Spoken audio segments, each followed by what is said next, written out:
and welcome to production grade Next.js with me, your instructor, Scott Moss, along with Front-End Masters, who has always given me this amazing platform to do what I like to do best, which is to teach and explain complicated things in a way that makes sense to me, to help everyone who needs help learning something. So thanks again, Front-End Masters.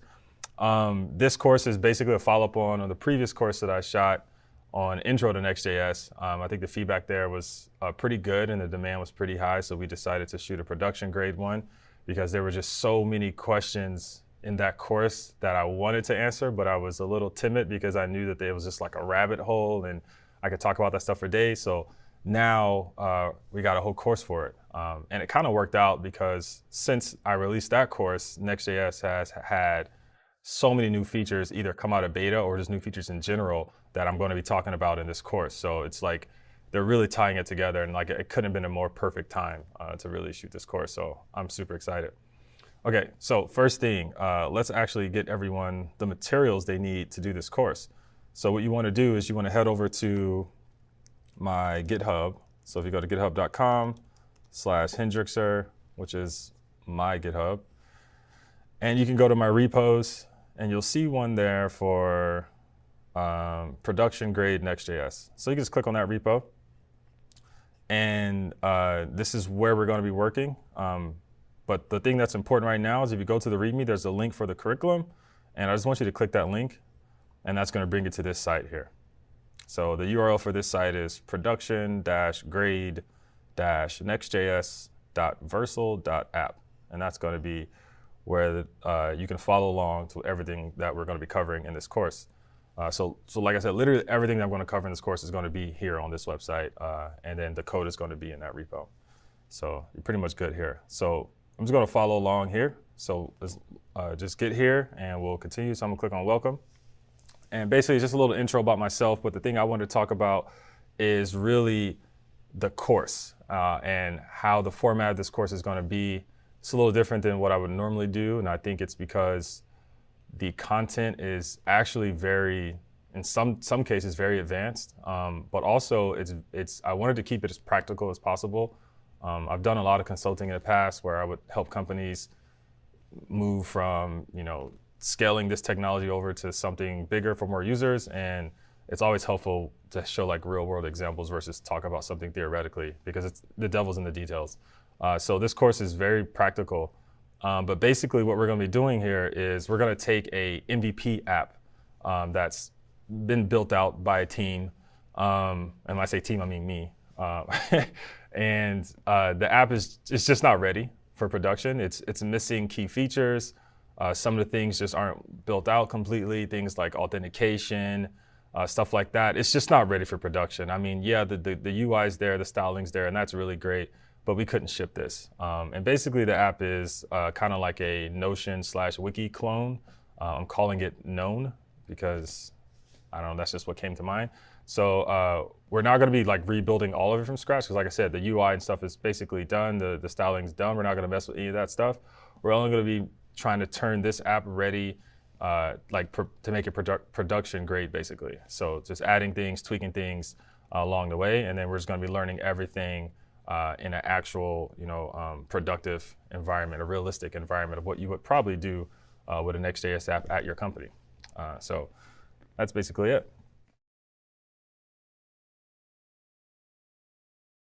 So the first thing is, what I always like to do on an advanced course is just get a little refresher on what it is that we're talking about. Because I know some people come here, you might be like me where sometimes you're like, I'm just going to jump into the advanced thing without looking at the intro. Yeah, sometimes I might do that, sometimes I don't. So if that's you, we're just going to go over Next.js right quick, as quickly as possible, just in case you forgot, just in case you need a reminder, just in case some new things were added that you didn't know. We're just going to walk through just creating a Hello World Next.js app and talk about the different conventions there as quickly as possible. And then we're going to move on to the good stuff. So what I recommend you do as I go through this course is, like I said, everything's going to be in here on the website, but I recommend that you pay attention to what I'm doing on my screen because I'm going to talk and go into more detail than what's currently on this website. This website is going to have just like everything that you need, some explanations, but things come to mind as I'm talking. I might say them differently. I might show different examples if people ask questions on my screen in my code editor than what actually exists here on the website. So just pay attention more to me, and then if you need to go back or if you need to copy something, then you can go to the website and you can copy that. Okay, cool. So what I'm going to do is I'm going to open up a terminal here.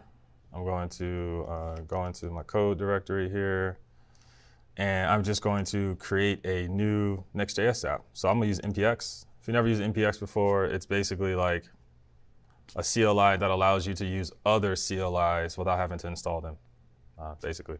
So I'm going to say npx, and then the name of the CLI that I want to use is called create next app. And then I can pass the argument for a name of an app that I want this to be. So what do I want to call this? I'll just call this app. So I can do that. And you can see that that's going to basically scaffold out a Hello World Next.js app for us with the latest versions of React DOM, and Next. And it's pretty simple. You can see it's telling me it's got all these scripts and stuff. So I'm just going to cd into app, open this up, and kind of just, again, just a refresher, just to walk through what's happening in a Next.js app, just in case you forgot. So let's talk about some of the conventions here. So Next.js is built on conventions. Some of those biggest conventions are around this pages directory here. So all the conventions are mostly file-based. So any file that you create in the pages directory, that's the equivalent of configuring a route on a router, whereas the name of the file is going to be the actual route inside of your actual app.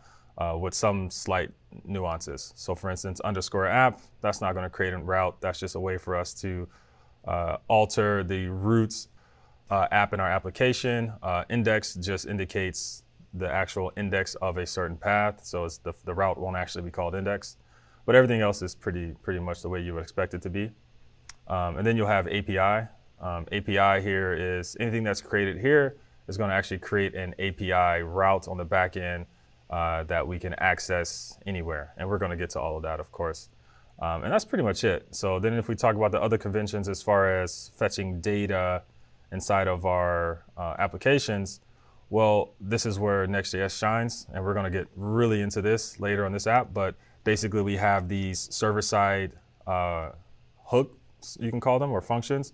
So for instance, I can say export function get static props like this, right? And whatever I return here on the props property, this is what is going to be injected into my component here as a prop, right? So I can say name. Is that what I called it? Name? Yeah. So I'll have access to that here. So basically what that's doing is this is doing a couple things. This is telling Next.js that I want this page to be generated at build time. And then I want it to basically have these props, this data, be passed in statically. And it does like some server-side caching and then rehydration on the front end with JSON to make that possible. But that's basically what that is. So we're opting into that. And there's some other functions that we can use here that I talked about in a previous course, and we'll obviously get to them here as well. But that's the gist of it. The other conventions here that Next.js allows us to do is like the styling. So we can use CSS modules here, which are just basically CSS files with a module in the name. And then we can import those in components, and basically that allows us to have like scoped CSS. So that's one way you can do styles. You can also do global styles that you add inside of your app. You kind of import them there as well. That's another way you can do styles. And then of course, any other React flavor of styling that you've probably ever used, you can do that as well. So emotion, theme UI, I mean, there's so many, I can't even list them. I mean, I feel like there's a new way to add CSS and React every single day, but all those should pretty much work here as well. So, and I think with Next.js 10, they added support, because I believe before you couldn't import CSS files that were not modules anywhere other than the app. Whereas I think with Next.js 10, you can now import CSS files not in the app, which is very helpful if you have a third-party library that you install from NPM, and that library is requiring you to import some CSS, and you don't want to import that CSS all the way on the root of your whole app. You only want to import it on this component where it's being used. I think you could do that now. That's actually very nice. So really big feature. That's new since last time I taught the intro course.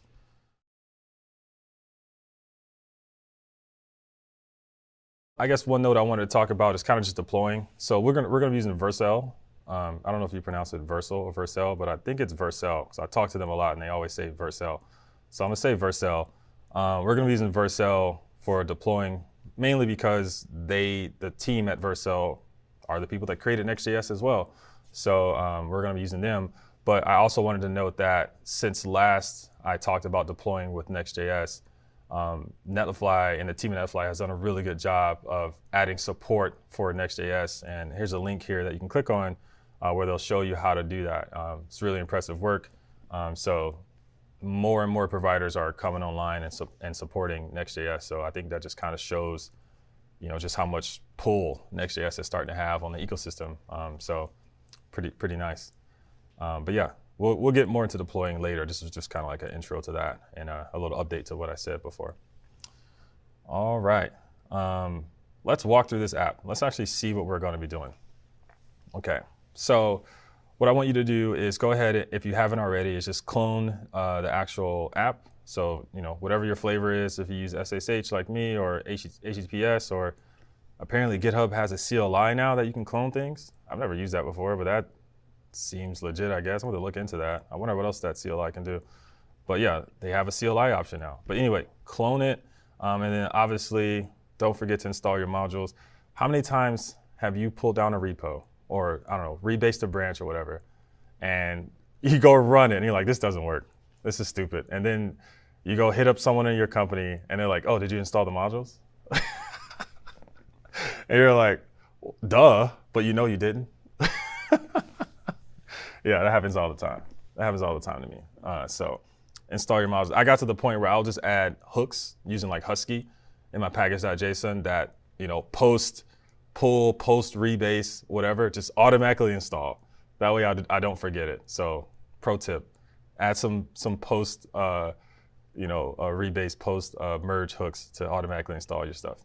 Yeah, so I kind of just want to walk you through all the stuff that's here. So like I said, this is an app that's already built out. It's most of the UI, if not all the UI stuff is done. So we won't be having to work with any of that. It's just not ready for production. Like I said, some things are missing, some things aren't complete, some things just weren't even thought of. So that's our job as the team lead, to come in here and get this thing ready for production, and then we get to go home at noon, right?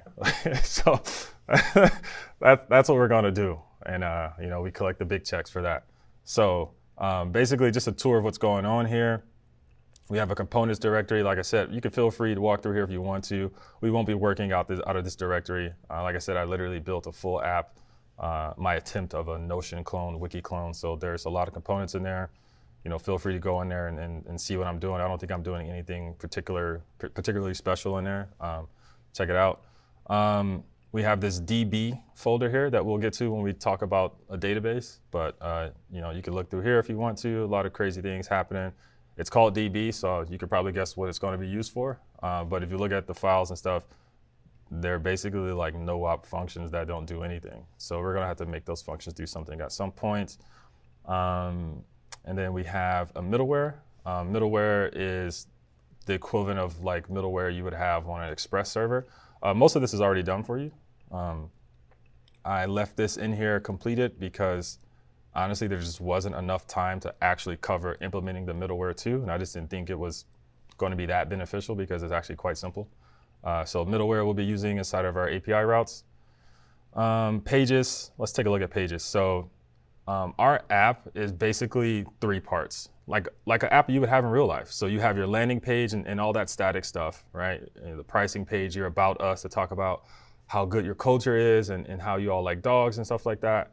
And then you have the second part, which is like your blog. So, if you haven't put your company's blog on Medium, you probably have it on your site. Maybe you put your changelog on there too, something like Stripe. So that's the second part. And then the third part is everything that's behind signed in. So the actual app. So our Next.js app, our app here is going to have all 3 of those parts. It's going to have the landing page material. It's going to have a blog. And it's also going to have a signed in experience where the actual app is in just one framework, right? One app. That's pretty powerful.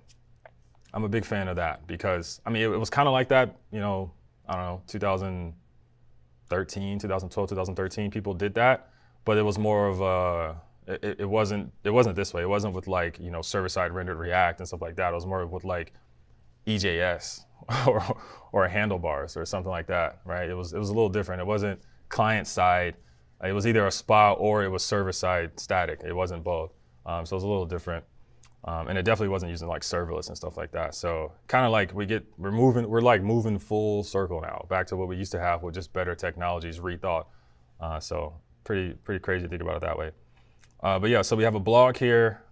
We have a sign-in page, an index page. Then we have the actual app here, which is the signed-in experience. And of course, eventually we'll add API stuff because this is going to cover full stack and authentication and database access and all types of stuff. So we'll add some API routes in here as well. Posts is just going to be a folder of MDX files. If you don't know what MDX is, it's just Markdown that allows you to use React components inside of it. We won't be actually using any React components inside of MDX because there's really no value of that in this course, but it's set up to where you can do it. We'll just be using regular Markdown. Public folder is just whatever was scaffolded here from Next.js with some images that I added. We won't be working in here. And then the styles is just some global styles that I added. And then I have this utils folder, which just has some utility functions in here. I'm using like some random gradient generator to get some gradients, and then a function to check if we're on server side or not by checking the type of window, which is honestly, as hacky as it looks, this is the most legitimate way to check if you're on the server or not. So use that. I promise you it works. Other than that, you pretty much just got your standard ESLint setup and things like that. This is a TypeScript app. So the reason I made it TypeScript is so we can get autocomplete so we can move faster. If you don't want to use any of that stuff, just put any. Just put any, it's all good. But I added it so you can move faster specifically.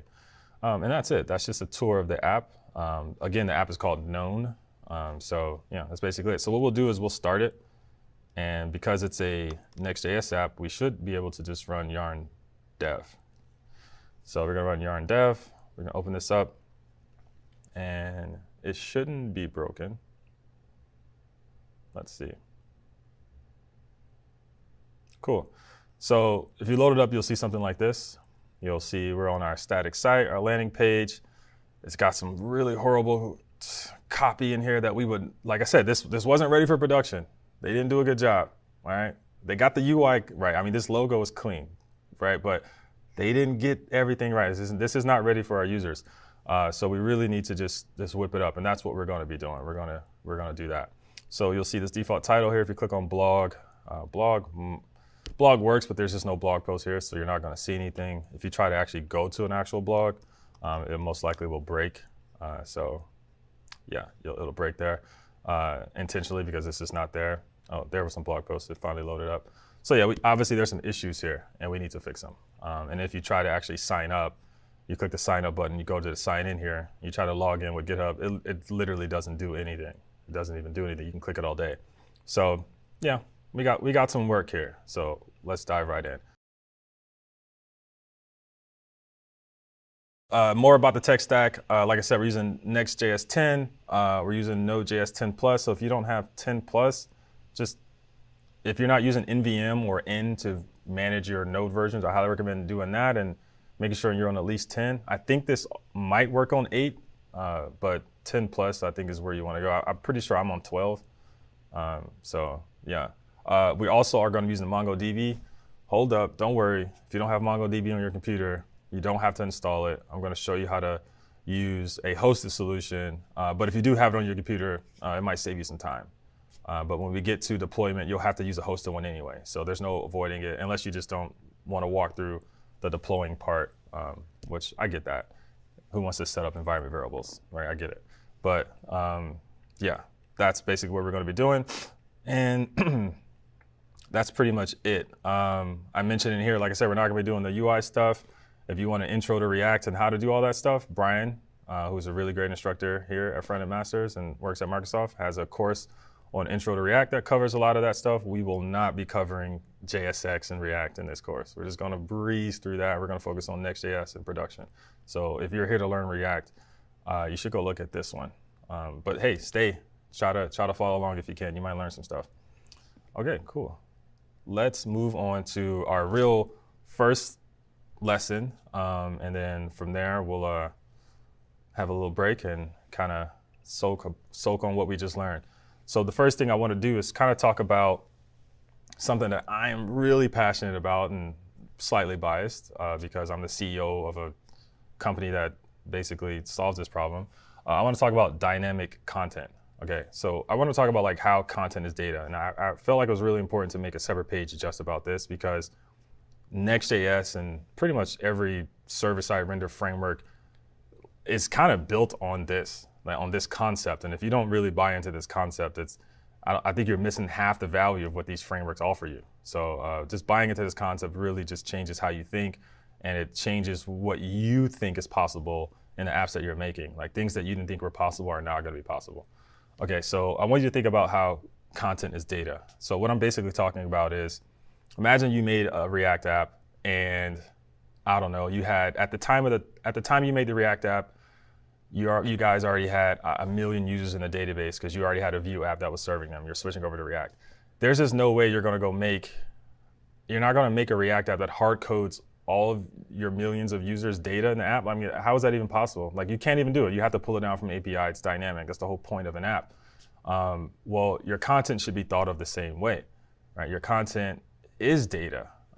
It's just the users that data belongs to is actually the users on your team, maybe even yourself, but it is data. It should also be dynamic. It should never be hard-coded.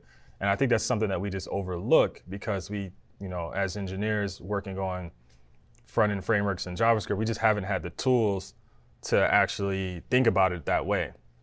We just been forced to hard-code strings inside of JSX. I think if you had to do like, I18N or localization, then maybe you were forced to like take it out to like do those translations. But other than that, you almost never took out like hard-coded content in your JSX. That was it. That was like as far as you went. Maybe you built your own CMS, I don't know.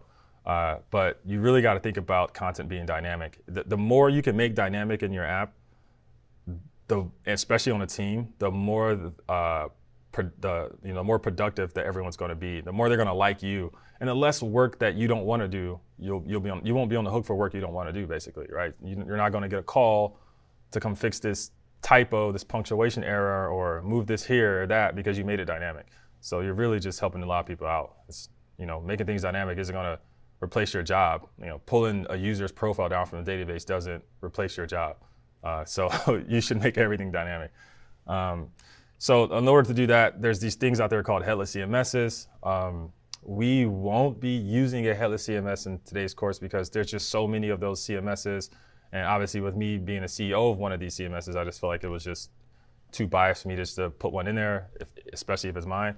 So we won't be actually using one, but I wanted to make sure I modeled the course in a way that it doesn't really matter if we use one or not, because the way that I'm going to show you how to interact with the CMS is going to work for any CMS that you use. It doesn't matter which one it is. They're all going to work the same. So we're going to be good. But basically, a headless CMS is a CMS that it doesn't really care about what app you're on. It doesn't know what app you have. It just gives you content either via an API or Git. That's it. And then it has like a GUI associated with it for the non-technical people, and that's where they get to go edit stuff. You can think of it as like a form. They get a form where they get to edit content, they hit a button, and then you can pull that content down in your app. That's it. It's just data. It's really just data. And that's what a headless CMS is. So we're going to be working with our own CMS that we built into our app, basically. And one bold prediction I want to say here is I think by the end of 2021, if when starting an app you don't include a CMS, I think it's going to be considered a bad practice. Because if technologies like Next.js and all these other frameworks start going further than they are now, and making all these features that make it like obvious to use a CMS, it's going to be that. So I highly recommend just getting into that mindset of CMSs and frameworks like Next.js and stuff like that. Any questions? Nope. Okay. All right. And we'll move on to this one, and after this, we'll take a break. Okay. So I want to talk about static routes and content. So this is a mouthful, but we're going to start in this first lesson. We're going to work on excuse me. Wow. Okay.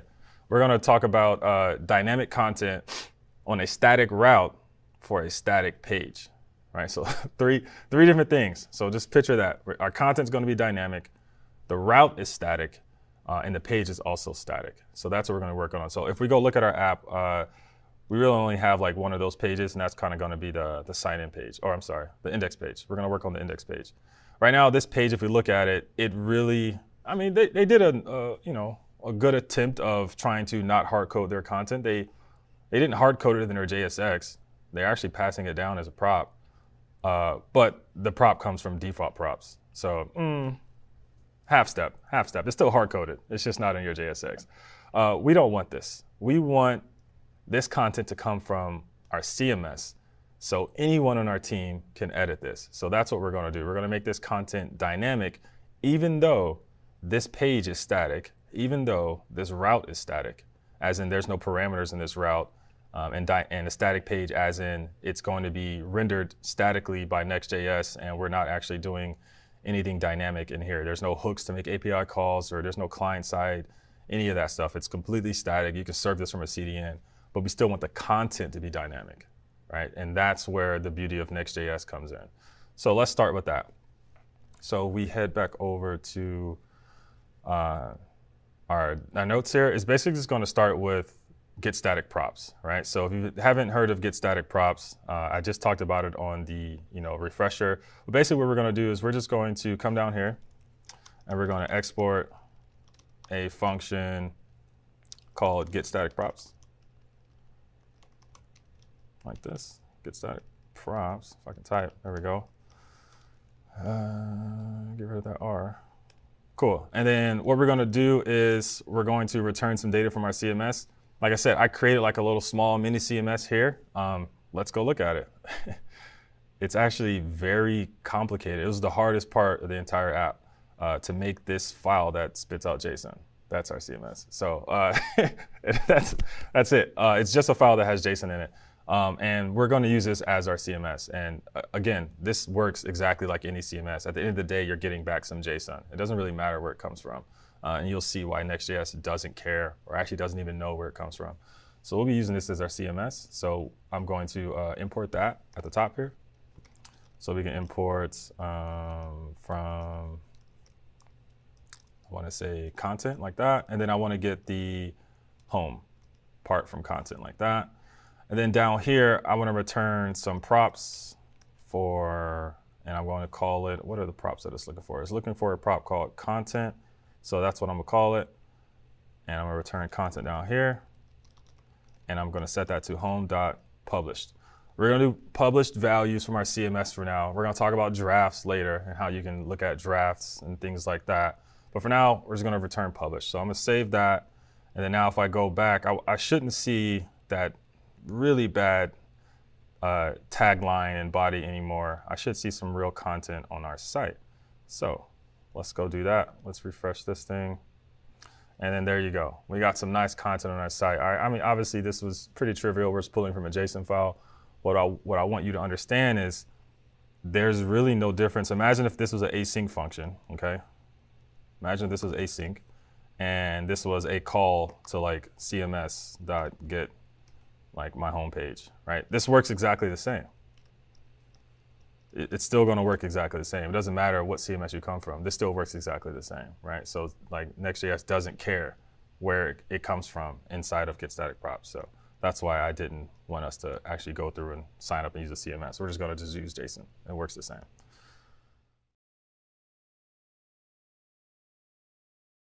So the next one we're going to talk about is dynamic routes and content. So previously we talked about static routes with content, with static pages. So now we're going to talk about dynamic content on a dynamic route that generates a static page. So again, so many terms, but I think it's important to really understand how these work because depending on how you build your app and the type of page it is, where you're getting the data from, it's going to determine a user experience really. But the beautiful thing about it is that Next.js allows you to basically opt in and opt out and pretty much do whatever you want, whenever you want. It has so many options, and you're going to see And I'll highlight them here in the syllabus, because even I'm just like, this is crazy. This is insane that you can do this.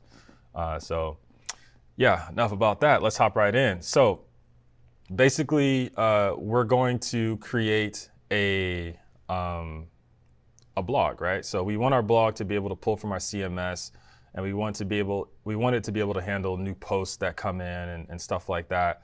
So that's what we're going to do. So just a little recap on the app and kind of like how things work.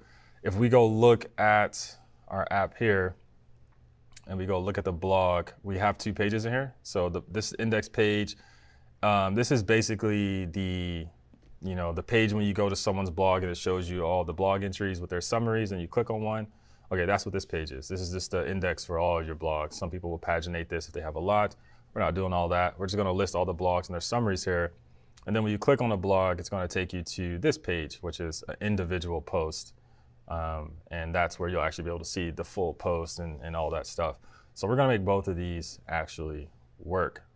So first thing we're going to do is head over to the index page, and we need to basically kind of do the same thing we did for the landing page index, because right now it's just getting posts from default props, which is empty. It's just an empty array. So we need to actually get the posts from our CMS, but also we have posts from our file system.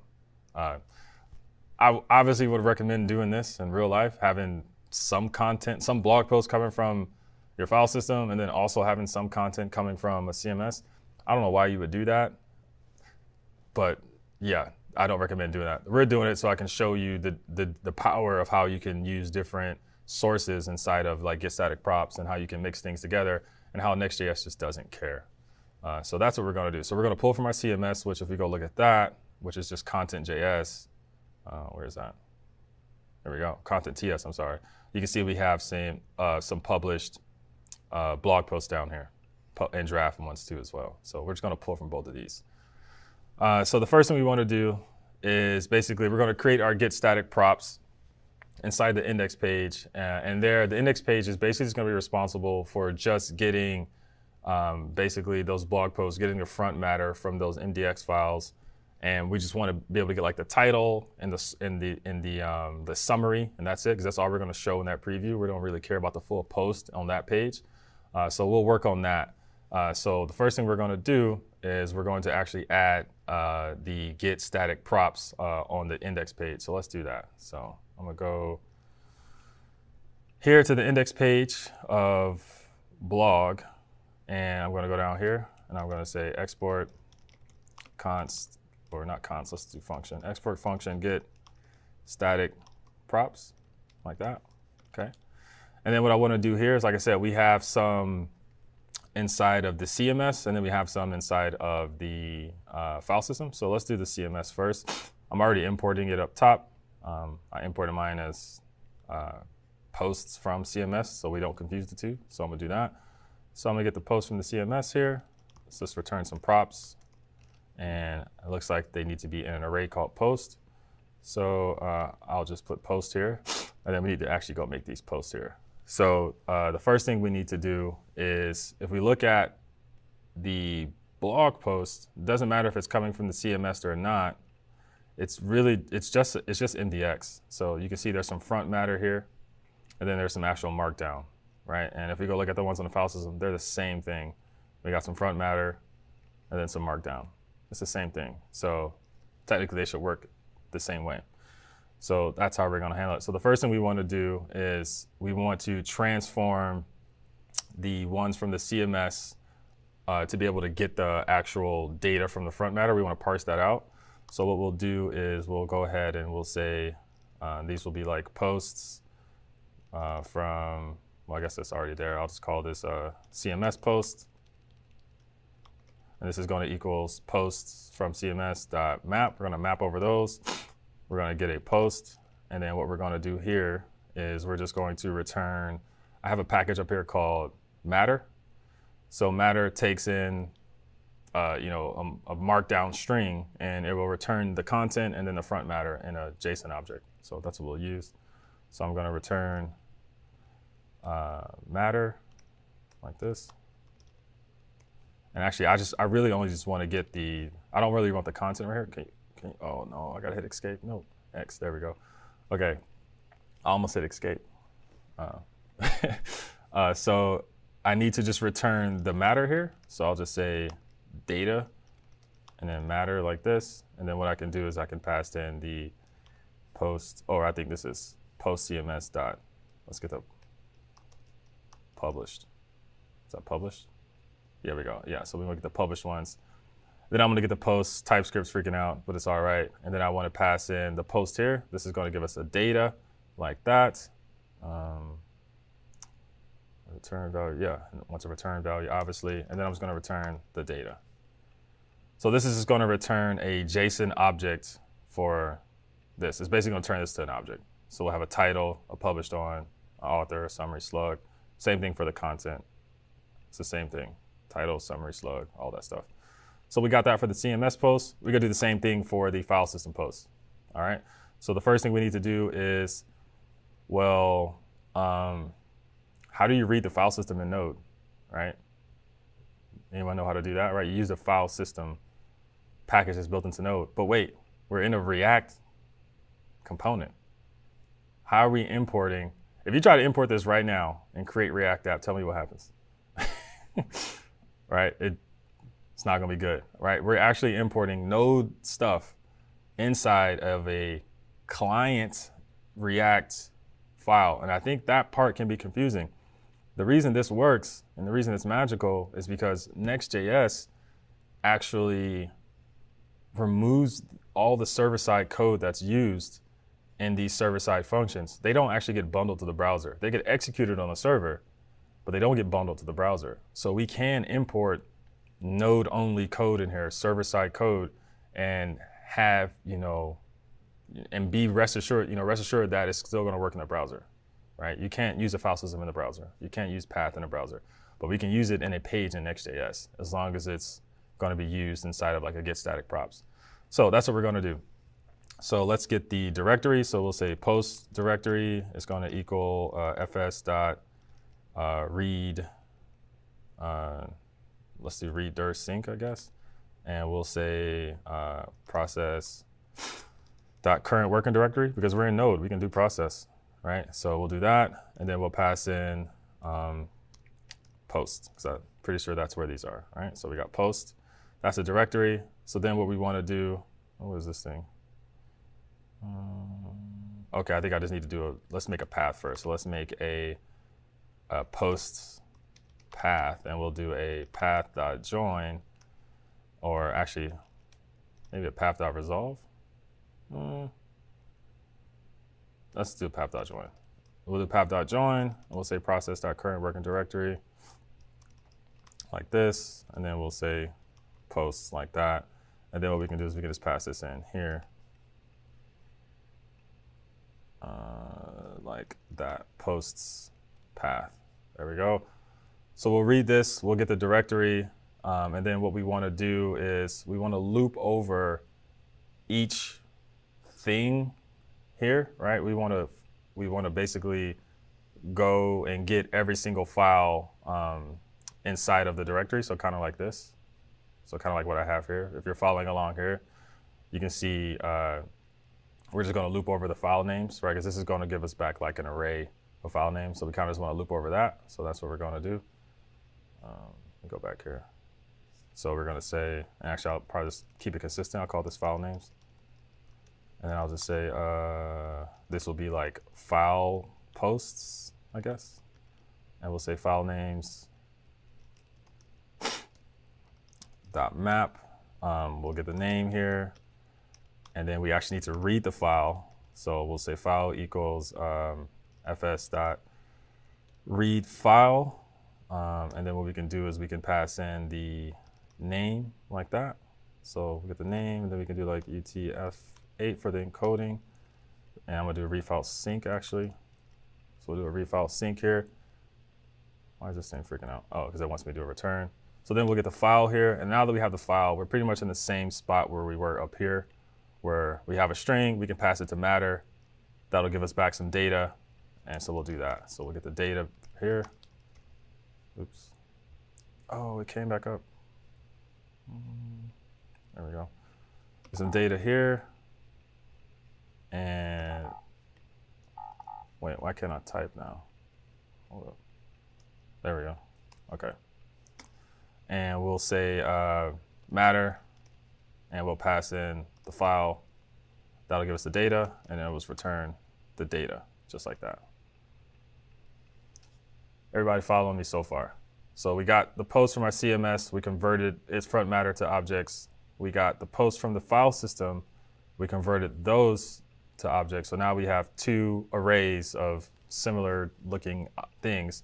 And we have this posting that's supposed to be here. So then we'll just come down here and we'll say const posts equals some array. I'm gonna spread over my CMS post, and then I'm gonna spread over my file post. File posts, there we go. So now I got all those posts, and then I can just pass them down like that. Right, I need to add the actual like full path. So let's get the full path of path.join process.current working directory. And then we want to get the, what is it, post. Oops. And then we want to get the name like that. And then we can put that in there, full path.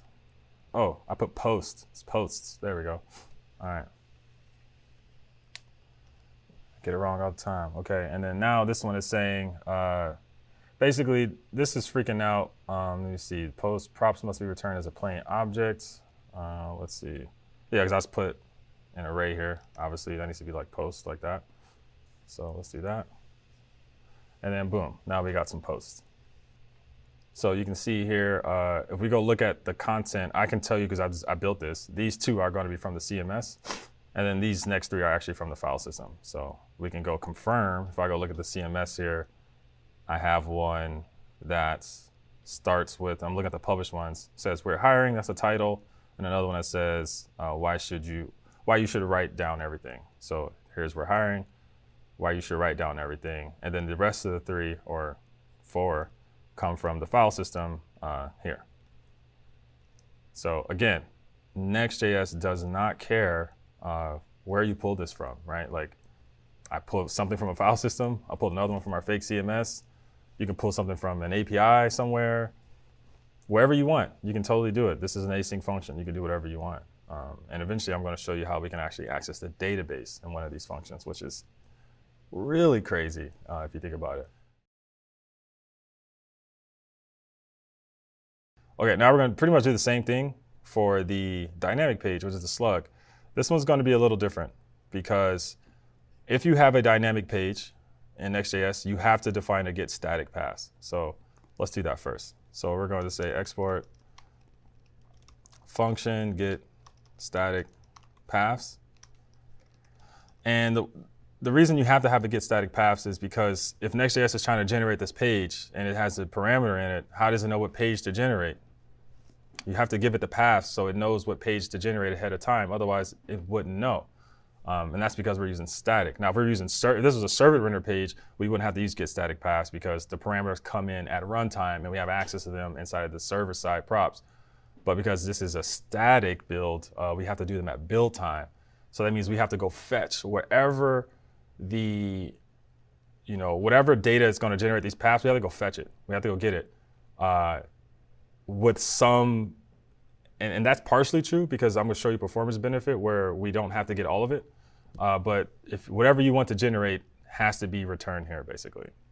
So let's do that. So what we're going to do is very similar to what we did in the last one. So we're going to import the file system from FS and then import path from path. I don't know why I can't really type that good right now. Okay, so we got that, and then we're going to go down here. And we just want to get all the names, or technically the slugs, because that's what's going to be here. The slugs represented in this file name are associated with the slugs in the front matter here. So that's really all we want to get. We just want to return these slugs. We want to return an array of these. this is going to tell Next.js, these are the files we want to generate right now. And we're only going to do the file system ones. We're not going to do the blog post ones, or I'm sorry, the CMS ones.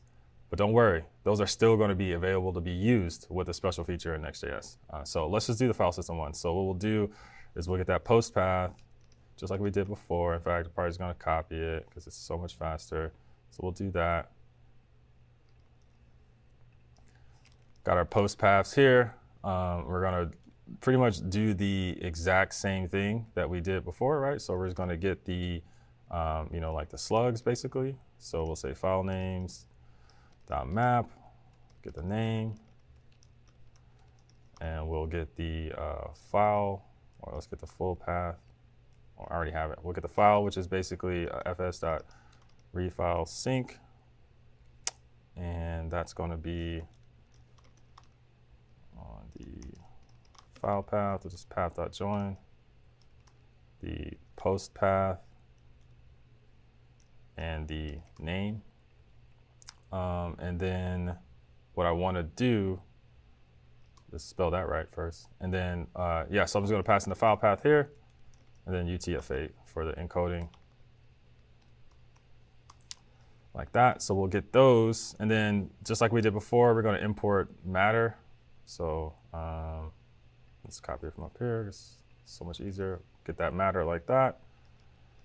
Paste that. Cool. So we got matter. And then what we're going to do is go down to our slug. And we're going to do the same thing we did before. So data equals matter. Pass in the file. Return the data. So now that we got the slugs here, the format for returning the paths is pretty much an object that says paths. And then we have the slugs here. So we're going to map over these slugs. And then for each slug, what we're going to do is we're going to return an object that has a property on it called params, because that's what Next.js wants us to do. And then for the params, this is where we actually use whatever is inside of our URL. So in this case, just a slug. So slug like that. And then what we want to do is we want to get this right here. So we'll say s.slug like that. So this will give us back all of our paths.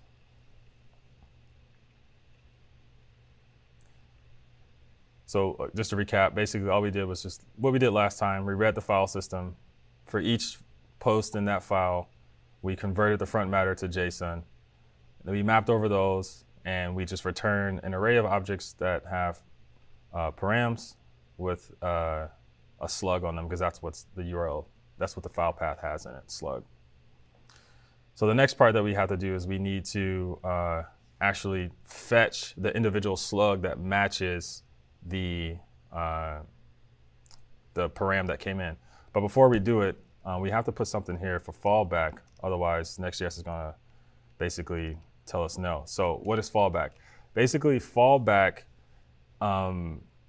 what it does is when you, for instance, if I put fallback false, let's talk about that. So let's say fallback false. Basically, what this means is if you try to go to a page at /blog/some slug that doesn't exist, you'll get a 404. Just like any other website, you'll get a 404. That's what fallback false does. Fallback true, what this does is it's like, okay, we're not going to give you a 404. So instead, what we're going to do is we're just going to pass in whatever slug you gave us. We're going to pass that to get static props. And if get static props gets that slug and returns a post, okay, cool. We'll render that statically and we'll cache it for next time. So it's basically like on-demand static generation for things that you didn't build ahead of time already. Just think about that. So let's say you had 1 million blog posts, okay? You know how long it would take to generate, and they all came from a CMS, I don't know. That would take a very, very long time to generate at build time. So instead, you say, well, I'm only gonna generate, let me do an API call to my CMS and only get the first 100 blog posts. I'm only gonna get the first 100 blog posts, and that's what I'm gonna return here. I'm gonna return a paths for the first 100 blog posts. For the next 900,000 plus, those are only gonna get rendered on demand. So when someone goes to that URL, then that first time, because fallback is true, it's going to render that page and cache it for next time. It'll generate it at that time. That's what fallback true does. So it's non-blocking. So because of that, we have to do some stuff inside of the slug here. And you can see I already have the code. We have to do something like this, router.fallback. Because it's non-blocking, we need a way to know inside of this JSX if we're currently in a fallback state. So basically, Next.js will tell you, by the way of the router, that, hey, this current page is currently in a fallback state, as in someone requested a page that wasn't statically rendered. So maybe you should show them like a loading spinner. So that's what this is. So if router.isFallback is true, I know that someone requested a page that I didn't statically render, then I can show a loading spinner. If you're not a fan of the loading spinner, and that kind of grosses you out, you can put fallback blocking, which is basically the same thing as fallback true, except it's not even gonna go to this page. So you only have to show a loading spinner. It'll block the execution of this page being rendered completely until that data was rendered out from the get static props. So it won't even show you that. So basically, someone will try to navigate to a page that doesn't exist. Instead of navigating there and showing them a loading screen and then eventually showing them the content, it just won't even navigate there. It'll just be waiting and waiting. Just like, basically the same behavior as get server-side props. It'll just be waiting until that is resolved, until that page is generated statically and then cached, and then it'll route there. So depending on what behavior you want, you can pick which one you want. So we're gonna put fallback false, and that's basically how we're gonna handle content from the blog, from the CMS. We're just not gonna return their paths here. So when you try to go get them dynamically, that's when we'll render them. So we'll take care of that here with the export function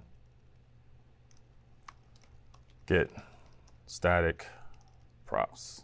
Okay.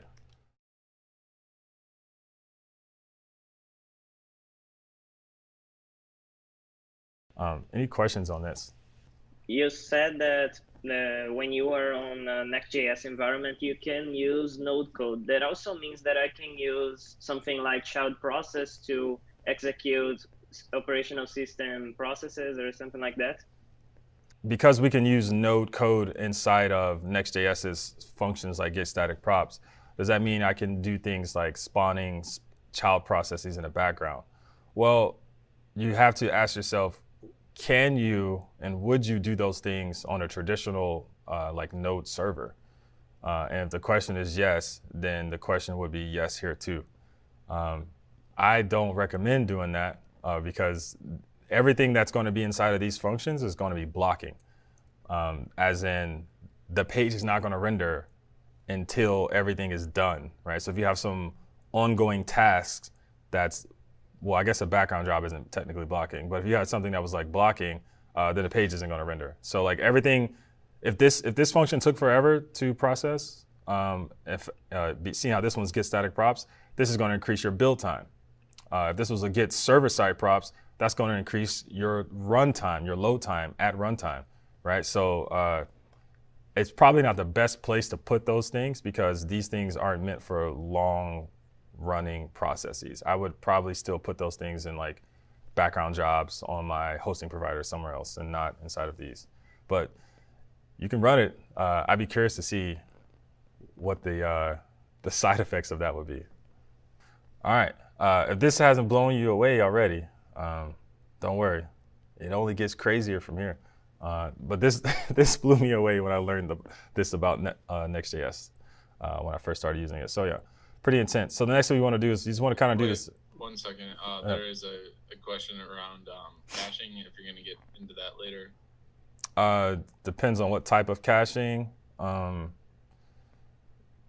I could talk about the caching that we get for free right now. Next.js does cache these static pages for us, which can be served by CDN.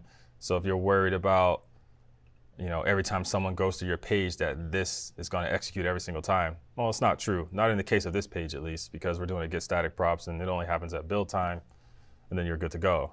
If this was a get server-side prop, whatever is in here will be executed every single time someone hits your route that this function is on. So it would be up to you to figure out how you're caching those resources that you're trying to get data from, right? Because you might be hitting I don't know, 10 different things in this function. One's a database, one's an API, one's a third-party thing. I don't know, something in Redis, who knows? Like, it's going to be dependent on how you cache that stuff there. Because at the end of the day, Next.js is just waiting for that function to finish, to bottom out so it can actually return those props. And while that's happening, the page is going to be in a loading state. So it's going to definitely slow down your experience. If that's the type of caching you're talking about, then yeah. The other types of caching, if we're talking about like performance on the site and like front end stuff, that comes down to the provider that you're going to deploy this on. But at the end of the day, everything's static. It's mostly going to be fast. Like I can clearly see there's some CSS on these posts, but I cannot see where are those style files. There's just one file called global.css, but I don't see any other files. Where are they? Yeah, that's because I'm using a component library called Evergreen. Where is it at? I don't think it's in here. It's not on this page. But I'm using, oh wait, here it is, yeah. I'm using Evergreen UI, which is segments component library. And it just comes with a bunch of styles for free. So yeah, I don't really have a lot of styles that I wrote myself. I npm installed a library. Why would I need this get static props? Wouldn't it work if I just don't have it and try to load some ID? Well, let's get past the part where Next.js has these hard checks on if you have a dynamic page and it doesn't have get static paths, it'll break. Let's assume that doesn't happen, okay? Let's assume it does try to attempt to load this. So what would happen? Well, if it tried to attempt to load this, one, we'd find out that these props would be undefined. There would be nothing here because these props actually get injected by the functions that we were just making. So there would be nothing here. So let's say, all right, this doesn't take any props. So that solves that problem. Okay, cool. Okay, but then how would you get the content for this page? So then you might ask, well, if my content is on a CMS or somewhere with an API, I just make an API call right here, using whatever flavor, window.fetch, sure, and you would go get it. Yeah, absolutely, you can do that. At that point, you're basically building a single page app, right? That content wasn't rendered, it wasn't there statically, so therefore, it crawlers like Facebook's crawler or Twitter's crawler, like you're not gonna see that being indexed on those crawlers. I think Google can handle it now, obviously. So it's not gonna be rendered on the server. It's not gonna be cacheable. It's gonna be dynamic. It has to be computed every single time someone hits that, which is what you wanna do for like user data. So if you were like making a call to get the signed in user here, yeah, you would always wanna do that. But for content that's meant to be static, you probably want to get that before this page renders. So yes, you could totally do it without these functions, but then at that point, you're basically just building a single page app. So if you set your fallback to be true and you're dealing with, say, an API point or a file path that doesn't yet exist, how would you deal with that kind of failure? And what if the data does appear 5 minutes later? Would it kind of cache the bad data or the fact that it doesn't exist? It would only cache it if the get static props didn't break, if it didn't error out. So you can throw an error in here. Like we're going to write the code, but you can handle it however you want. I mean, you could literally do whatever you want. You could send back some HTML. I mean, there's a lot of different things you can do. You can do a redirect. I think the best thing, because you got to think about it like, what type of experience do you want to show, a user, right? What do you want to do? Typically, I think a 404 is probably the best way. So showing them a 404 might be good. What I've been doing is just like throwing an error and just having like the provider handle it, and usually the provider just shows a 404 page. It'll just show you, whatever 404 page you registered there. So there's a lot of different ways you can kind of do it. But I think 404 is like that's what I would expect would happen if I went to a page that didn't exist. Sure. And then just to understand, if there's no caching, then every person who goes there, if it's like a 3-second load time, they'd have to wait that 3 seconds. Oh, no. So like, let's say I went to a route that didn't exist. Let's say it was called /learn to code, okay? And then it generated for me. And let's say it took 3 seconds to generate, okay? And then 2 seconds later, after I did it, you did it all the way from all the way in London. You went to the same route. It's cached for you. You didn't have to wait that 3 seconds. Okay, yeah, so the question was, if get static props failed because it was a dynamic page that didn't exist, does Next.js cache that failure so the next person doesn't have to wait to get a failure? No, I don't think it. I think it depends on how you failed it actually, right? Like if you do what I call like a soft fail, where you don't actually throw any errors inside of your get static props, and instead you actually do render a page. Let's say, for instance, if you determine that, oh wow, this thing doesn't exist, it's a fake page. So now I'm gonna send down a prop. I'm gonna send down a prop here called, 404 true, right? I'm gonna do something like that. And then up here, you can just see if it's a 404, right? You'll be like, hey, is there a 404 here? Right? And then if it's a 404, you render a 404 template here. That gets cached, right? That'll get cached. So if anyone goes to that same broken route again, they're gonna see a 404 page, right? Because technically, as far as Next.js is concerned, you rendered a page for that route. You did. That's what I call like a soft failure. If you throw an error, I don't think they're gonna cache that. I don't think that they're gonna know that that function broke last time.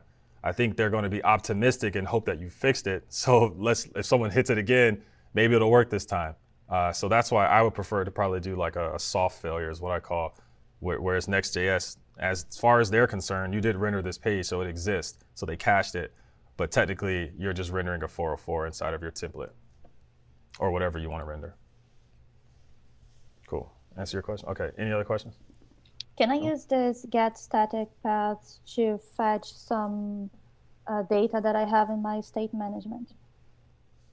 Good question. So you cannot access anything client-side in either of these functions. So these functions have no access to anything React because even though they're in the same page, they're executed at completely different times and completely different run times. The co-location of these functions in your JSX is intentional because they should be thought of at the same time. But just because they're in the same file, they actually don't get executed next to each other in any way. These things get executed on the server way before this even gets rendered. And in fact, these are what is in charge of rendering your actual app. So yeah, unfortunately, you won't be able to access it. But if you could maybe tell me the use case that you're trying to solve, I could probably show you how you might be able to do it within the context of these things. I guess the order of execution of functions is that first we get the path, then we get the props, and then we render, right? 100%. Yep. You get the paths, you get the props, and then you render. Yep. Pretty much it. And if you have fallback, then it skips the paths, it goes straight to the props, and then it attempts to render for a route that isn't already been generated by the paths. So if you have fallback true and you hit a path that wasn't already there, then it doesn't hit paths again because it was never there. It's not going to be there now. So it's just going to go straight to props. All right, so let's actually make this one. So get static props. So first thing we need to do is, so we have fallback true here, but we still need get static props to be able to handle calls to get blog posts from our CMS, even though we didn't statically render our CMS. We're gonna rely on fallback to do that for us. So the first thing we want to do is what we've been doing. Let's get the, basically what's gonna happen here that's different though is in this context, we're gonna have params. So these params are gonna be, it's gonna be one of these objects, right? So it's basically gonna be params.slug, and it's gonna be a slug that came in. So given that slug, we want to look to see, hey, does that slug exist on one of the blogs in our CMS? And does it exist on one of our blogs in our file system? Whichever one it is, return that one. That's it. And that way it totally works, even though we didn't render those paths for the ones in the CMS up here. So that's what we'll do. So I'm just going to use a try catch here, and I'm going to say post here. And then the first thing I'm going to do is I'm going to try to see if it exists in the file system first. And if that fails, so that means it didn't exist. I'm going to try to see if it exists in the CMS. If that fails, then how do you want to handle it? Throw an error or do a soft fail, kind of like what I just described. So let's try to get it from the file system first. So I'll say the posts path, just like we've pretty much done up here. I feel like we've done this like 1,000 times at this point. So we'll do that. Got the post path. We're going to read the file sync. The only difference that's going to be here, we don't actually need to read the directory, we just need to get the actual file. So I'll say the file is going to be path, or I'm sorry, fs.read file sync like this. with the posts path. Actually, let's make a new files path, I guess. File path equals path dot join. I guess I could just do this here, right? Let's do this. Let's save some code. And we'll say post. And then here I'm going to get the params dot slug, but the slug's not going to have a .mdx extension on it, so I have to add that because that's the actual file name, has an mdx extension on it. So params dot slug. So we'll get that, and then I'll read that files path like that. Cool. So we'll do that, and then I need to pass in some encoding here. Cool. So we'll say file, and actually I'll just set this equal to post because that's what we want. So if that fails, then what I want to do is come in here and say, okay, if that fails, then clearly it wasn't on the file system. So let's try to get it from our CMS. So to get it from our CMS, basically, I can maybe try to do like some type of regex, which is gross, to see if a slug exists inside of the string. I'm not going to do all that. I'm just going to convert this to an object using that matter thing that we had, and then check it on there. So that means we have to first get all of the posts, and then convert them all over to matter. So I'll just say CMS post like this, and this is going to be, I think I already have it imported. Nope, I don't. So let's import those right quick. So we'll import from content. There we go. And we got posts here like that. So these would be post.publish. And we're going to map over those. And for each one of these posts, I'm going to do the same thing I did before. So get the data equals matter from the actual post here, and then just return the data like that. So we're good there. And then the last thing I want to do is I just want to find the one that matches. So I'll say like post equals CMS post, and we'll just do a dot find here, or yeah, dot find. So then we'll get the post here, and then we'll say if post dot slug triple equals params dot slug. So there we go. So we'll see if one of these match.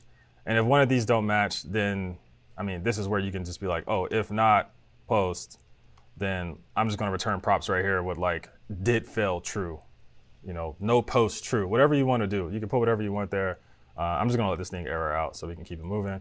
So now that I got that, then what I want to do is I need to actually get everything ready for rendering on this page. And the way that that works is with MDX is we have to like create a MDX source so it can be hydrated on the front end.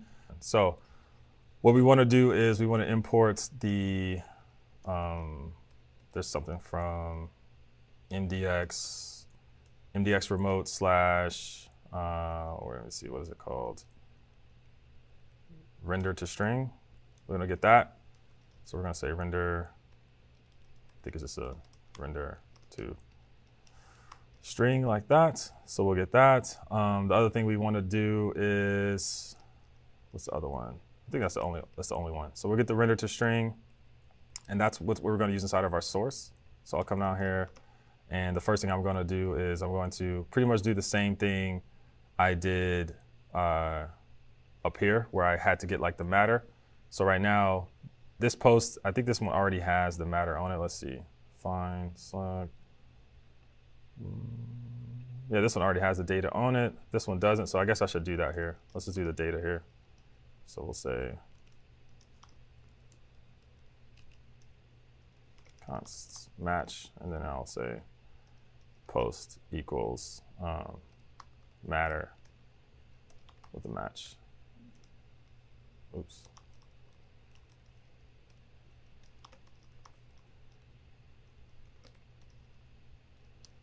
There we go. That'll just give us, making sure it's the same thing as this. They both already have,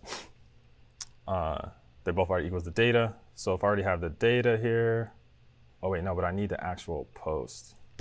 I mean, I don't want to do that. Let's go back. let's just save it to, we'll do the matter down below. We'll just say the post equals the match like that, or even better, back to what I had before. And then down here, we will do that, and need to actually get the content here as well.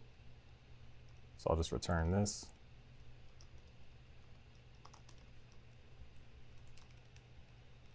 Like that, and then this will now be p.slug or p.data.slug equals that.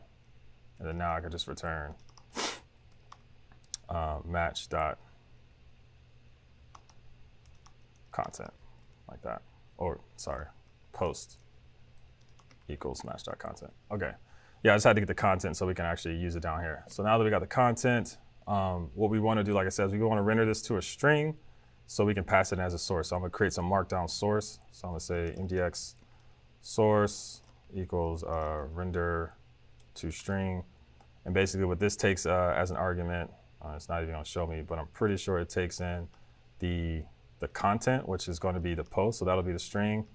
And then it takes a scope, which is basically like the front matter. So in this case, it'll be, we need to get the data for it. So we'll basically have to do this again, which is this thing.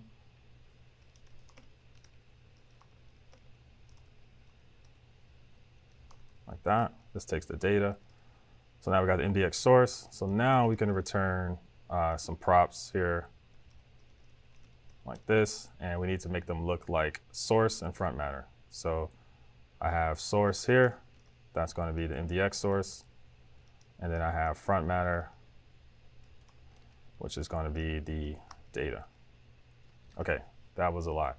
So now that we have that, we can go check out our blog post actually, hopefully rendering if I wrote the code right. If not, we will figure it out. So let's refresh this. So let's click on one that I know should have been statically rendered because it belonged to the file system. So let's click on one of those first.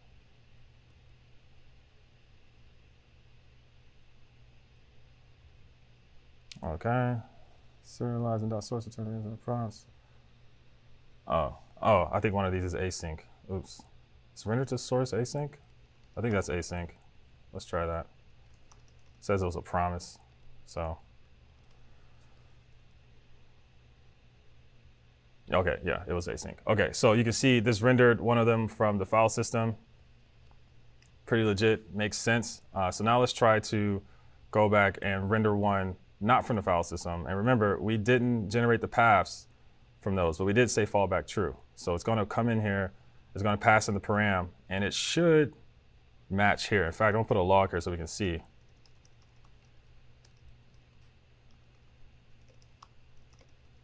Because it's going to fail here. It's going to fail. If you read from the file system, it doesn't exist, it fails. So if we say params.slug here, we should be able to see that match. So I'm going to click here. And it looks like it worked. So if I go look at the logs, what happened here? Oh, this was the error from earlier.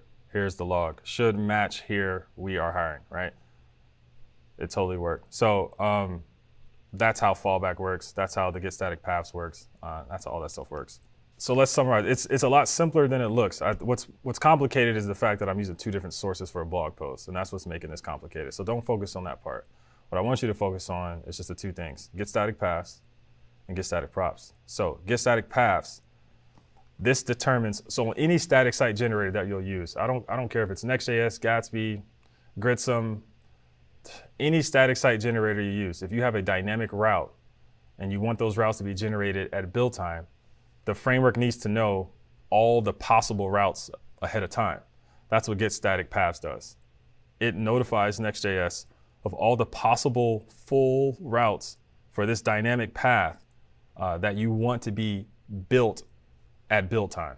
So get static paths does that because our paths are determined from a slug property that exists on some CMS somewhere. We had to hit our CMS to get those slugs to be able to tell Next.js what those paths are. Or in this case, I think we did the file system. I'm sorry. We did the file system in this case. Our blog posts were on the file system. So we had to get the slugs from those to tell Next.js, hey, we're interested in statically rendering these blog posts from the file system with these slugs. That's it. Build those for us. Next.js is like, okay, I'll build those. Then we put fallback true. Fallback true is going to allow us to basically still attempt, and I put attempt to render a page that was not previously rendered at build time if getStaticProps actually doesn't error out, basically. So what's going to happen is if I go to / any other slug that isn't here, that slug's still going to get passed in on params.slug. It's going to try to read from the file system. It's going to fail because that blog post doesn't exist in our file system. So then it's going to try to read it from our CMS. If it finds it from there, it does the same thing. It renders it to a string and it returns it. If it doesn't find it here, then it'll error out and you can do whatever you want. Throw an error, send back a new prop that says you errored out, show something different on your JSX. But that's it. Static paths is responsible for getting the paths that we're interested in at build time. Props is responsible for actually getting the data that matches that path. And fallback allows us to not generate all the paths at once and do them at runtime whenever someone tries to do a request to the page. All right, so now we're going to go to one of my favorite things about Next.js. I love this one. This is such an amazing feature. That's going to be previewing your content, or what I would like to say, try before you buy. So if this has happened to you, then you can definitely relate. Have you ever published, or when I say published, you pushed something to master, you merged something in with some content, maybe on the landing page that maybe shouldn't have been there. Maybe it was a blog post that was too early, some content that wasn't approved yet, or maybe you really just, you're not good at spelling like me when it comes to spelling and typing, and it was just really ugly, but whatever, it was Friday afternoon, so you didn't care. Yeah, that kind of sucks. So being able to preview content on your site before that content goes live is a beautiful thing. And this is why I was trying to warm you all up to the concept of using a CMS and something like Next.js, because if you look at all their features, they're all built around using a CMS. They're really encouraging you to use some type of way to manage your content because of all the benefits you get from that. And this preview feature is no different. In fact, it's literally built for a CMS. It's what I would call I had a name for it here. I made it up when I was writing it, so it's not coined yet. But it's basically a feature that it's not meant for you as a developer. It's meant for a CMS to implement it so you can use it.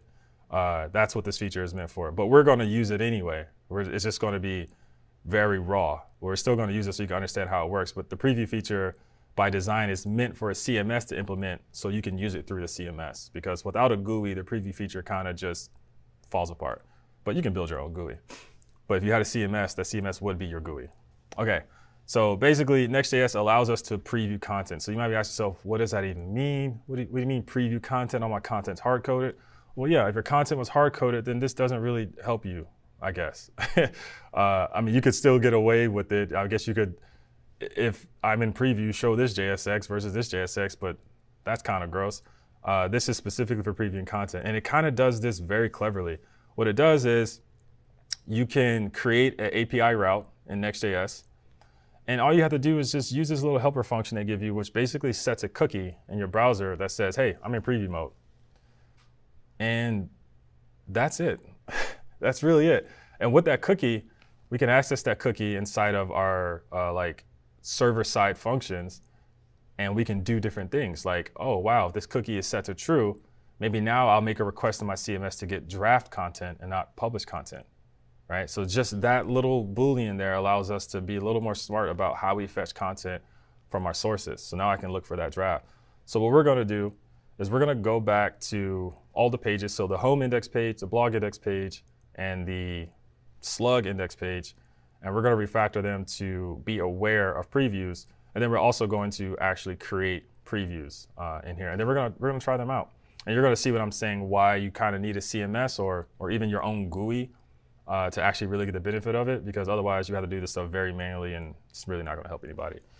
So let's do that. Any questions before I start? By the way, you talked about the preview feature. Is it possible for anyone to tailor that feature to use it like in a QA environment or something like that? Absolutely. Yeah, you can absolutely, like I said, the missing part is the GUI. So if you want to build your own GUI for it that allows someone in your organization, let's say, once you get the authentication, this will make more sense, but let's say, hey, if I detect that someone from our organization is logged into this app, show them this button right here that says QA or preview, and then that shows the same page but with different data that's not public yet. Yeah, you could totally do that.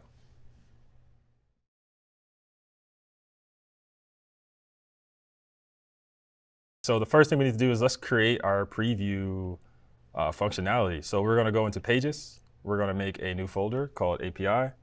Remember, if you make an API folder inside of Next.js, it's going to create API routes, very much the same way that it does page routes.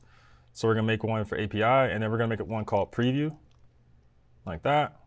And what we're going to do here is we're just going to export some default function here that's going to take a request object and a response object, just like that. And then I'm just going to type check this with the next API response. There we go.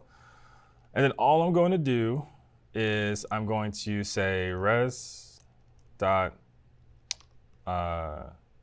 set preview data, like this. It's a function, I'm gonna call it. I'm gonna just pass it an empty object.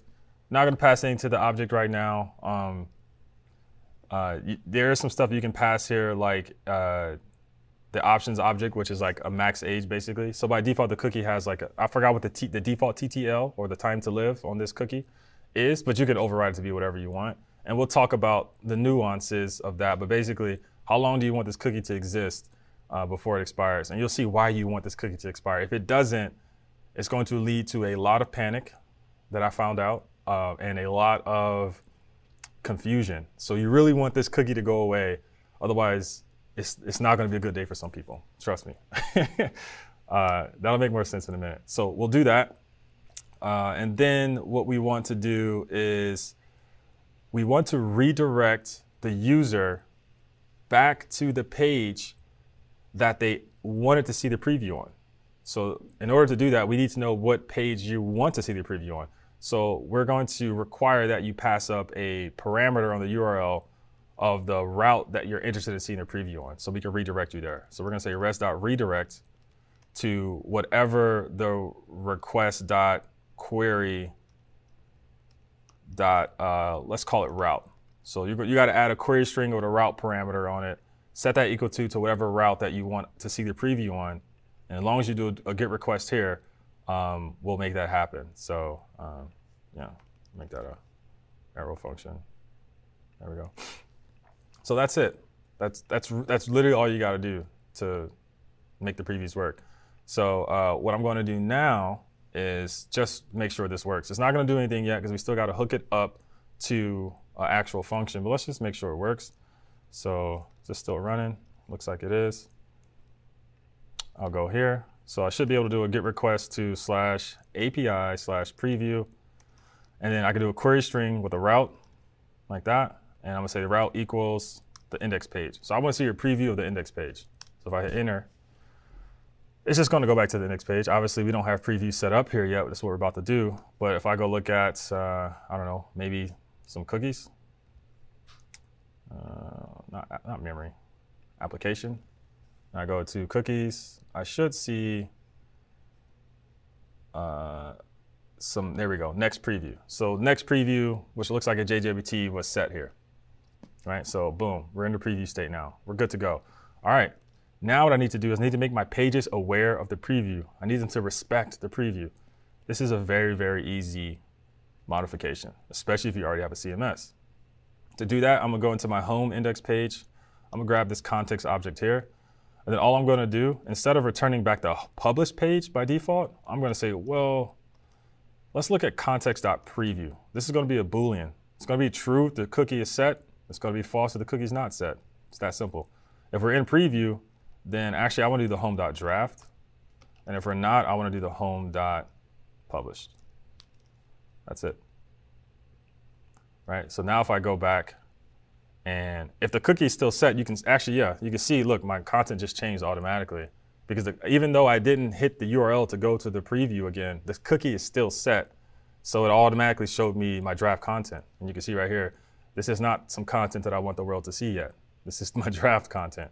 I want my published content. So, and this is why I said it might cause panic. If that cookie was lasting for like 2 days, and someone like initiated a preview, and they only looked at it for 5 minutes, and then they went to lunch, and then they came back, and they opened this back up, and they went to the website, and it still showed this, they would freak out. They would think that their draft content is now published because they didn't click on preview to see this, but because the cookie is set, your site loaded that up, right? It would freak them out. So you want a way to be able to clear this. So this is where I said you might want to adjust the TTL, the time to live, but even then, that's like a race condition. Like how long is too long? How short is too short? There's really no perfect number that you can put in there. I mean, you could probably put 1 second, and that way it literally only lasts 1 second. So as soon as you leave this tab, it's gone.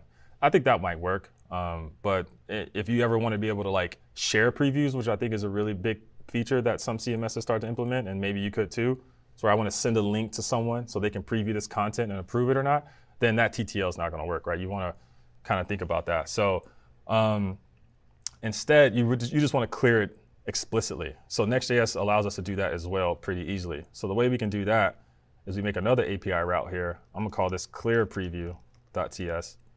And it's pretty much just going to do the same thing here. I'm just going to copy that. Except of setting the preview data, it's just going to clear preview data. That's it. Right? And it's not going to redirect you anywhere because we don't need to. I mean, if you wanted a better experience, sure. But I'm just going to just say end. And I'm just going to say preview mode disabled. That's all I'm going to do. Okay? So we're going to do that. And then now if I go to /API/clear preview, like that, you can see, boom, preview mode is disabled. So we're good. So now if I go back to my index page, I should be looking at my published content, right? Pretty legit. So again, let's walk through it one more time. So if I want to see your preview of this homepage, I can say, do a get request to /API/preview with the route param equals to here. This will show me a preview. I'm looking at a preview now. Now I'm done with this preview. I think it's good to go. So I'm gonna do a request to API/clear preview. And that's gonna clear it. So now when I go back, we're back on the published. Any questions on that? Okay, this is where I said this feature is meant for a CMS. You see how we had to go in the URL and do that every time?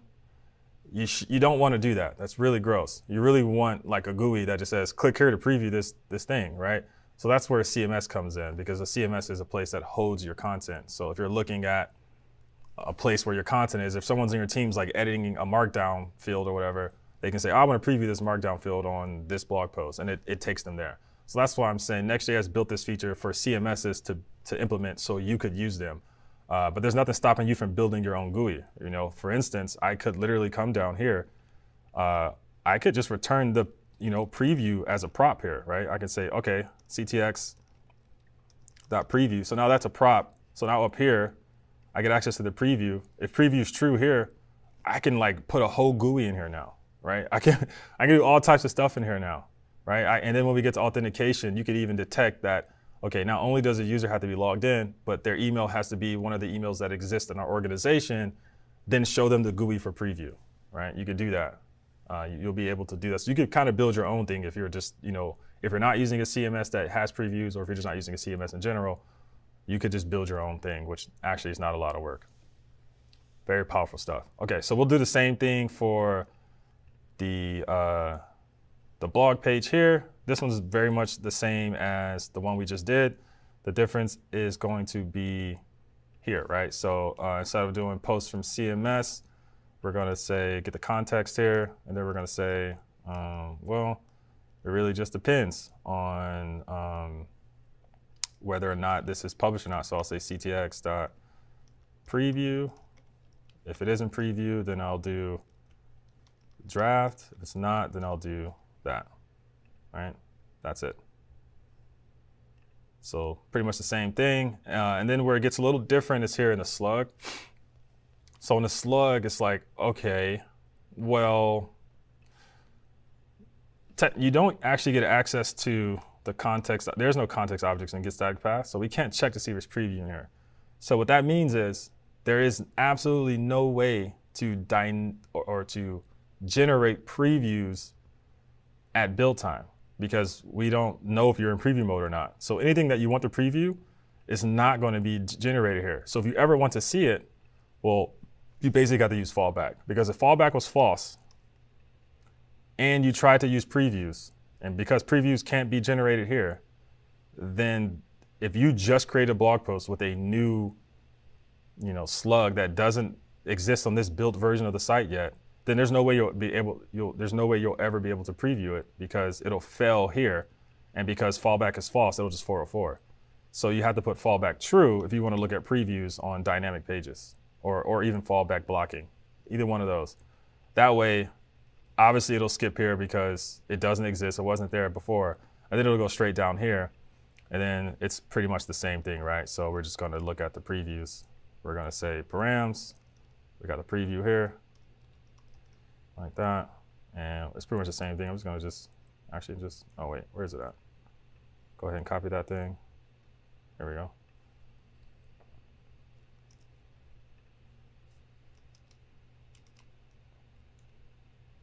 Oh my goodness, what is it doing? There we go. And just get rid of that context like that.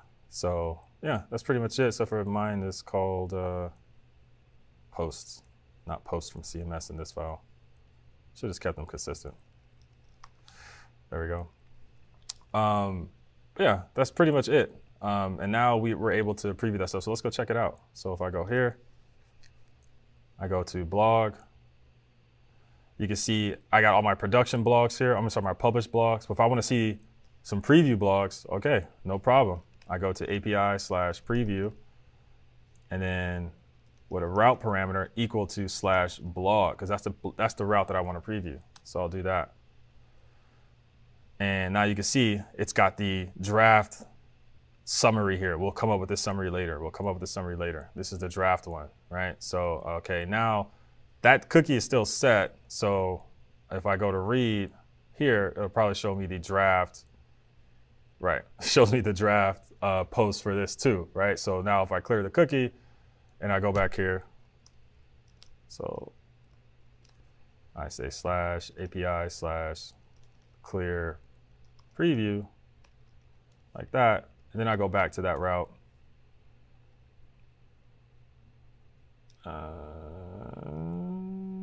It just, there it is. I don't know, hot reload was messed up. There it is. So now you can see it shows me the published value for that blog now. So pretty powerful stuff. I don't think, I'll say this, other frameworks like Next.js actually charge for this feature. You have to pay to be able to do this. This is free. It's just code. Other platforms, you have to pay for this. And then you have to pay for a CMS to integrate into that. So you're paying twice for the same feature. Next.js just gives it to you for free. So, because it's a full stack framework. Other competing frameworks are not full stack frameworks, they're only static, so it's literally not possible for them to do this. So I think that's just mind blowing. And then now we're going to be headed on to the next thing. Dun, dun, dun. The other part that everyone was really asking me about. I had a lot of people ask me about auth. I think it's probably the number one requested thing with Next.js is like auth, because it's such a trippy framework. It's like, am I server side? Am I client side? Am I build time? Am I run time? Like, it's really hard to figure out where you are, and then try to figure out where the auth goes in one of those places is even trickier. So I get it. So I'm gonna do my best to describe how I handle auth with Next.js, or at least one of the ways, my preferred way, and I'll talk about all the other different ways. But this one's going to be a little a little all over the place because auth kind of touches everywhere. Okay, so if we look at our app now, the signed out experience is pretty legit. I mean, if I wasn't mistaken, I would think this was like, I don't know, a 10 million ARR, 20 million ARR SaaS company, just by looking at the landing page here. So it's looking pretty good. We got our blog, it's all good. Now, when we actually go to the product and we actually got to show this to our VCs to get that funding, this has to work. We want to be able to sign in. Right now, it doesn't do anything. So the sign out experience is done. We're going to move into the signed in experience, and we're going to get this app working. So the first part is handling authentication. So let's do that. The way I like to handle authentication is with JWTs. If you don't know what a JWT is, it stands for a JSON Web Token. It's basically just a serialized JSON. It's an encrypted serialized JSON object that is used to, identify and authorize you to access some type of endpoint somewhere. That's basically it. The difference between this and a session is something that's like stored on the server in a cache or a database, and that server keeps track of who is logged in and what they have access to. Whereas a JWT is stored on the client and is sent every single request because the server doesn't remember who you are. Every single request has to be checked every single time. It doesn't associate a given request with a given session. So we're going to be doing JWTs, but also kind of using them as sessions, but just not stored in the database as sessions. So you'll kind of see in a little bit. So a couple things we need to do in our app is we need to allow people to be able to create accounts, right? We want people to be able to make an account. That's the first thing. The second thing we want them to be able to do is sign into that account once they have one. And then we need to protect the pages to our app. So if we go look at our URLs here, we have a pages/app, and we got this crazy looking file here. That is not a typo. That is a file. If you've never seen that before in Next.js, that's called an optional catch-all route. And I'll talk about that in a little bit. So we want to lock that down because that is our app. That's the signed in experience. It's just one page. And this is where Next.js gets really powerful. It's just one page, but it's actually like 3 pages in one page. I just handle it in one page. And then we need to lock down any database access that we haven't done yet, but we will do. Okay, so we're going to be using a package called Next.auth. If you go look at it, you got a nice little landing page here. It has recently been upgraded, which is why I'm recommending it now. A while ago, it just really kind of fell off. But the creator of it got some new motivation. Maybe he got some funding. I don't know. Maybe it's because Next.js is doing really well. But Next.auth is one of the best, if not the only, way to have a package kind of handle the auth for you. Obviously, you can set this up yourself, but we'd be here forever if I had to set that up myself. So we're going to use this package to get things going a little faster. All right, so to get things started, we need to configure our Next.auth instance. So the way we can do that is we're going to create a new API route at /API/auth with a catch-all route of Next.auth, just like that, right? So let's do it. So I'm going to go to my code, go to API, make a new folder. We're going to call it auth, make another file in here, and we're going to call it ... Next.auth. And I'm going to do .ts. Okay, so this is creating a catch-all route. This basically means any request to /API/auth/ any/thing/after/auth is going to hit this route, right? That's what that means. That's what this catch-all means. Optional catch-all, which is what this looks like, is the same as this, except for it's inclusive, as in it will also include any request to just like the index as well. That's all it is. It includes the index, whereas this one doesn't. Okay, so we got that. And then from there, we're just going to import a few things. So we're going to import something from Next.auth. I want to say, actually, what is it called? There we go. I'm going to copy those two, save some time. So we're going to import these things. Basically, the two things here is the Next.auth is the configuration thing that we're going to use to actually configure our authentication. And providers is a utility to allow us to add different types of providers for our authentication strategy. Right now, we're only going to be authorizing with GitHub, but you can do, I mean, if you go look at their docs, they have so many providers here. Let me see if I can figure out, oh, here they go. Yeah, there you go. They got a lot of them. And you can log in with Apple if you want to. LinkedIn, you want to log in with your LinkedIn account. Who does that? But you can do that. So yeah, you got all this stuff. So what we're going to do is we're going to export default, and it's going to be a function here. So request response, and this is just going to use the next auth. I want to say it's new next auth, maybe. Is it new next auth? No, it's not. I mean, they capitalize it. I don't know. Anyway, so request, response, and then I believe the next thing here is going to be, let's see, TypeScript. No, okay. The next thing is going to be, yeah, the object. That's what I thought. Okay, so then we're just going to configure this object here, and this is where we're going to put everything. So the first thing I want to do is I want to put sessions, and I want to turn, by default, it's going to use database sessions. I don't want to do that. I want to use JWT. So I'm going to say session JWT true, like that. That's going to give us access to JWTs. So that's the first thing. Actually, it's better if I just read them out on here because I already have them labeled. So we're going to put the JWTs there. The next thing we're going to do is we're going to add a secret to our JWT. So if you don't know how JWTs work, basically, in order to encrypt a JWT, we need some type of secret. It's like the recipe for the encryption. You can put whatever you want, any string value, whatever you want. Don't worry, I'm going to go over these environment variables and how to set them, but you can just put them here. So you can put any value you want, but just put the process.env.jwt secret, and we'll configure all this stuff later in an environment. So this is saying we want to use JWT. This is saying that JWT has this secret. The next thing is we're going to do is the providers here.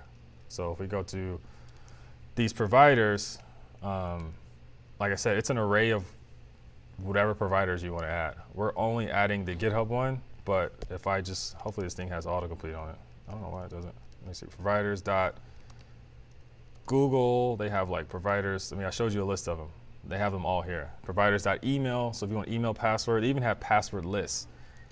If you like password list sign up, which I think is pretty smooth. I know Vercel uses password list sign up. It's really nice. So you can add that too. They kind of handle it all for you. So you got that. And then from there, the last two that we're going to do is going to be the database and then some custom pages. So the database is basically a URL that this plugin needs to actually connect to your database.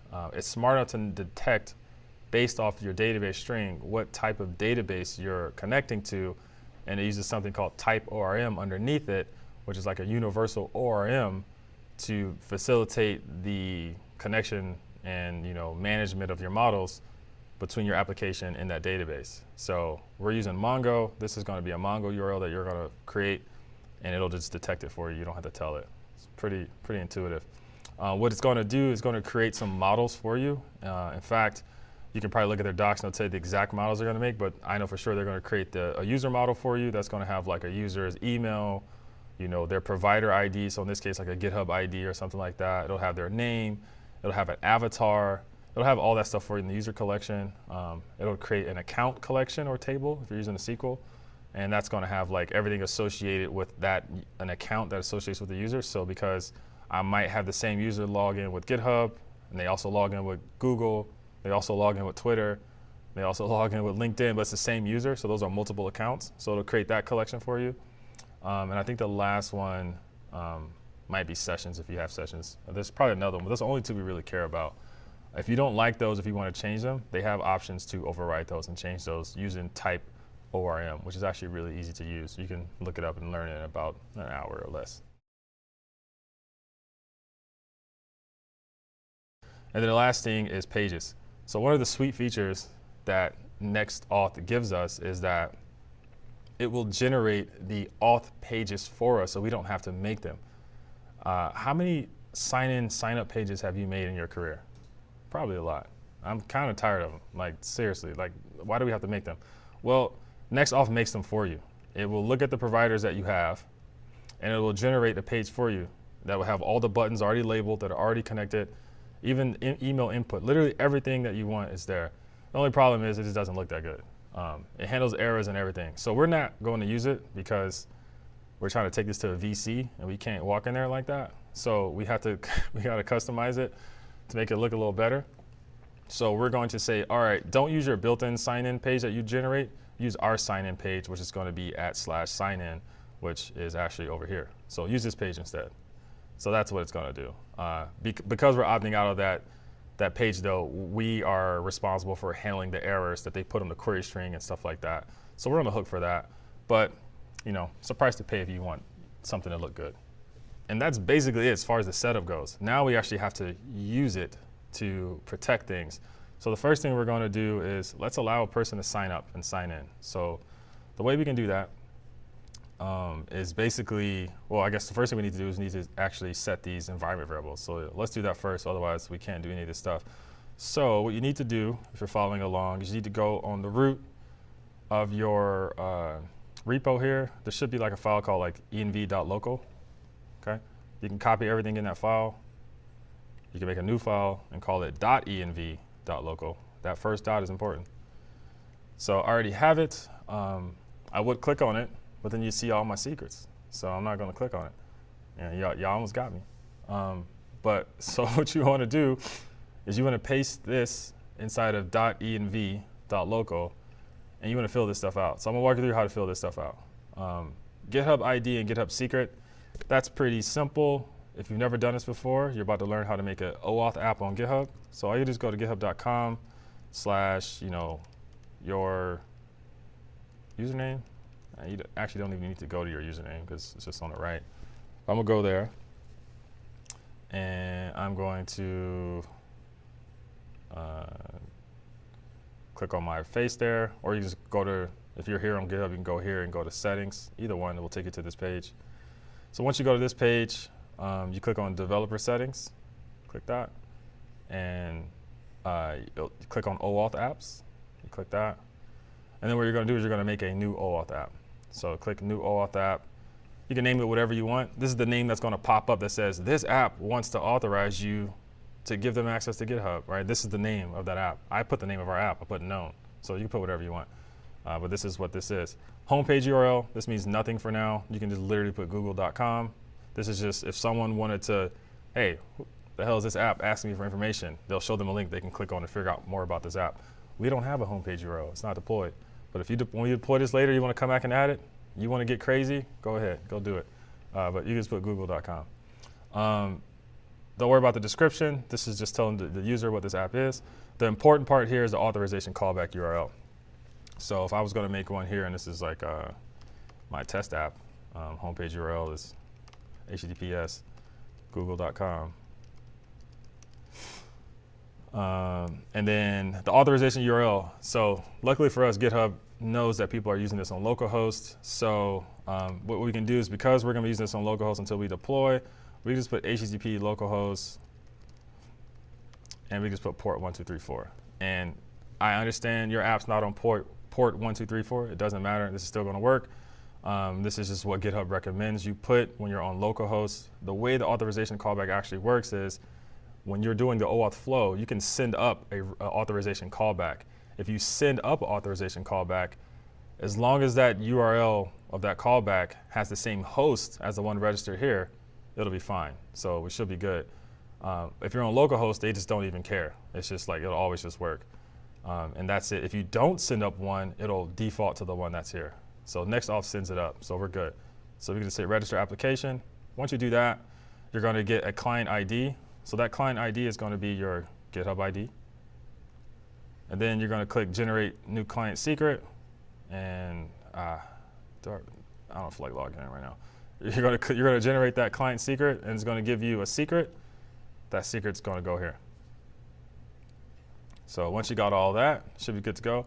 Now for database URL. This is basically where if you have Mongo on your computer, go ahead and start. If you have Mongo forward later on your computer, start that, get a URL, put it there. It's probably like 27017 or whatever the port is on Mongo. I forgot what it is, something like that. If you don't have one, totally fine. we're going to make one right quick. Go to Atlas. So you can type in MongoDB Atlas.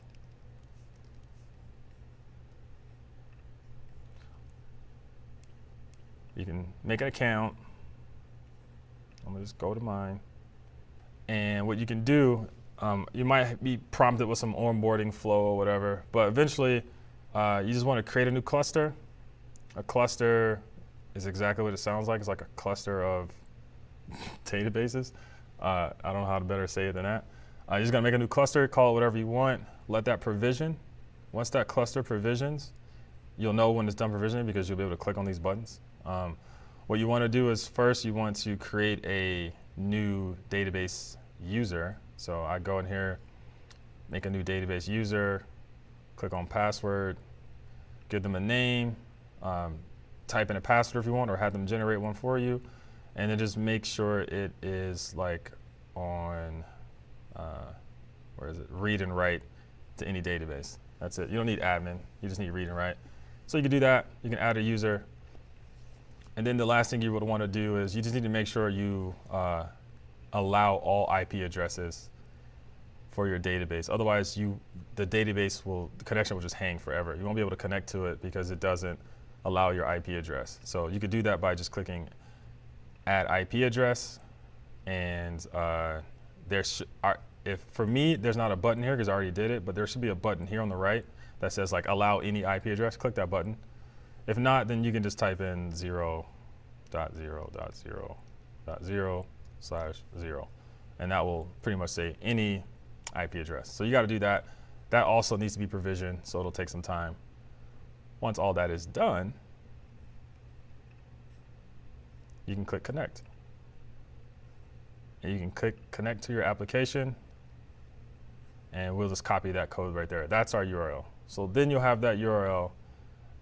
And the last thing you got to do is just replace password with the password of the user that's here that you created up before, and give yourself a database name, which is literally anything you want here, but you should put known. So I'm just going to show you what my database looks like. Actually, I'll just use this one, right? So for instance, this is my database, Vercel, and my password was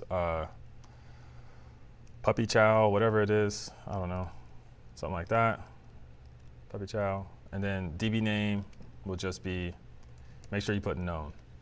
Just put known for the DB name. And that's it. That would be your DB URL. You can leave all this other stuff here. That's it. For JWT secret, you can put whatever you want. Doesn't matter. Just slam on the keyboard. Do whatever you want there.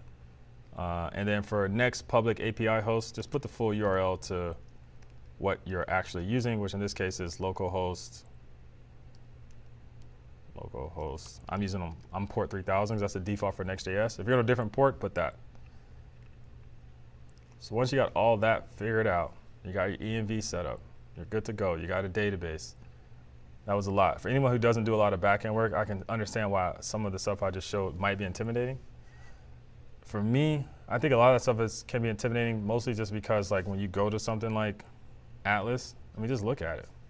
Just look at this. This does not look inviting. It looks like, what's a cluster? What's a data lake? What's that? Like, I don't even know what that is.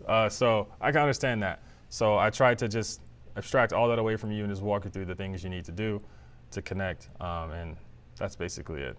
After that, you don't have to do it anymore. You should be good to go.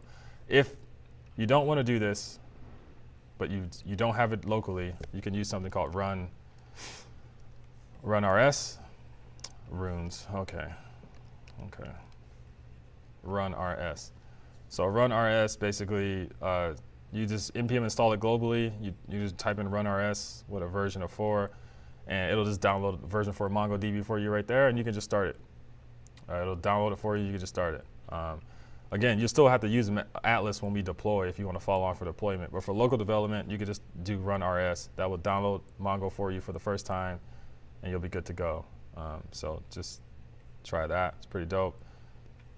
And then to start it, you just type in run rs. It'll give you a very, very long URL because it uses a replica set. That's what rs stands for. Replica set is basically like a trio or at least 2 Mongo databases talking to each other so you can do transactions, because Mongo is not a transactional database until just recently. In order to do that, you have to have multiple databases. So that's what replica set is. This thing does it for you. So you'll get a URL that kind of looks like this, where it's like a whole bunch of URLs separated by a comma. And then just make sure you replace your database name here with known. That needs to be known. As long as that's known, you're good to go. You can do whatever you want. You can literally change the name of a database on Mongo to whatever you want, because you're setting the name of the database. So you can put whatever you want there. The question was, is this process as easy as with other providers? So the only difference between what we just did and what you'll do with other providers is how you have to go in and make your OAuth app. So speaking from experience, GitHub's process of making an OAuth app that I just showed you is one of the easiest. Google's process is a little more difficult, but Google is way more flexible, as it allows you to add multiple callback URLs and not just one. So as you'll see when we deploy, we're gonna have to go make another GitHub OAuth app for our deployed version, because we can't use that same one for more than one host. So it's kind of not good. Whereas GitHub's like, yeah, you can add as many as you want. So that one's pretty nice. Facebook's Facebook's a little more difficult. Facebook is very involved with their process, but it's all the same, right? They're all OAuth. So you have a client ID, you have a client secret. You go on that platform, you make an OAuth app, and you do what they tell you to do, and that's it. Once you got those credentials, it's the same thing. Just a commentary. AWS Cognito is the most hard one. I already done others. Is hard, man. If you have to work with AWS Cognito, you will suffer a little. Yeah, Cognito will make you suffer. He says worth it. Yes, Cognito will. Yeah, I remember those Cognito days. Oh man. All right, so we're gonna import some stuff here and sign up, and that's gonna be from the next auth. We want the sign in functionality here, and then we want the get session functionality here. Okay. So the first thing we're gonna do is we're going to attempt to get, or maybe I think it's use session. Let's see. I think I want to get the use session one. Yeah, that's what I want with the hook. So we're going to attempt to get a session from our next auth client. And session, in this case, really just means a cookie stored in the browser that has a JWT. Sounds familiar? That's exactly what the preview cookie was. It was a cookie stored in the browser with a JWT. That's literally all they're doing here. So that's what we're going to do. So we're going to attempt to get that using the hook. So we'll say session here, and then we'll say loading like this, and then we can say use session. So this will attempt to get a session, and then what we can do is, if I do detect that there's a session as in someone signed in, and this is just, this isn't an opinion, you don't have to do this. I don't even want them to see this page. I want them to go straight to the app page. I'm just gonna go send them straight to that. Like, if you're already signed in, you shouldn't be looking at the sign in page. I'm just gonna send you straight to the app page. So that's what I'm gonna do. So I'm gonna say, okay, you might wanna come here and say if session, but because we're using a function, a functional component, which is basically a render, it's just a big render. We can't really wanna come in here and block the render loop with an if statement to do stuff like that. So we probably just wanna do a use effect. And I'm going to say use effect, and then what I want to do is I want to get the router. So I'm going to say give me the router, give me the use router from Next.js. That's a hook from Next.js, which is going to be from import use router. I don't know why my autocompletes aren't working. They were working just fine earlier today, and now they're just like, nope. Like that. Use router, there we go. So I'm gonna get the use router, I'm gonna get the router. I'm gonna do the use effect, and then I'm gonna say if you do have a session, which means I need to put a dependency on a session here. So if you do have a session, then I'm gonna say router dot push to /app, like that. Let's go to /app if there's a session. And this thing's freaking out because it's like, hey, you used the router too, so I got that router. Okay. There we go. So this is saying, hey, if you have a session, redirect them to the app. Pretty simple. Okay. Now what we want to do is, and we have this loading thing here. This is just going to be true if it's still loading to get a session. So you can use this to show a loading spinner or something like that. Just to, hey, we're still trying to figure out if you're logged in or not. Hang tight. That's why it's here. We're not going to use it, but you can use it if you want to. The last thing we need to do is just hook up this on-click handler on this social button for GitHub to sign in. So instead of doing nothing, we're going to say sign in to GitHub. That's it. That's all we got to do. So if I did this correctly, and I don't remember what database I'm connecting to right now, if I'm local or not, but we'll see when I run it. We should be able to sign in. So let's give it a try. So I'm gonna go here, I'm gonna click this GitHub button, and yeah, looks like it worked. It's just obviously our app is broken because we haven't gotten there yet. But it looks like it signed in and it navigated me to /app here. It's just obviously this app page is broken. I can just get it working right quick just to really show you. But the fact that it navigated there, so what happened was the flash that you saw was, see now if I try to go back to sign in, it's not gonna let me, right? Because I have that use effect in there. See, it tries to redirect me immediately. So I'm signed in right now. It's just our app doesn't work. So that's why it's redirecting me right now, right? Because that's what we have here in this use effect. So I'm technically signed in. And that's why we're doing that. But again, it's because the app, this page is just broken. We haven't gotten here yet, right? That's what's next. So that's why we're breaking right now. But the flash you saw is because we're doing an OAuth call. All that's happening in the background. You didn't see a pop-up that says, hey, GitHub wants to get access to this record. You didn't see that because I've already done it. So I can clear that so you can kind of see what that looks like. So this is what I'll do. Let's go through the full flow so you can see exactly what you might see. So I'll clear all my sessions, my CRF, all my stuff here. So technically I'm signed out now. So now I should be able to go back to sign in.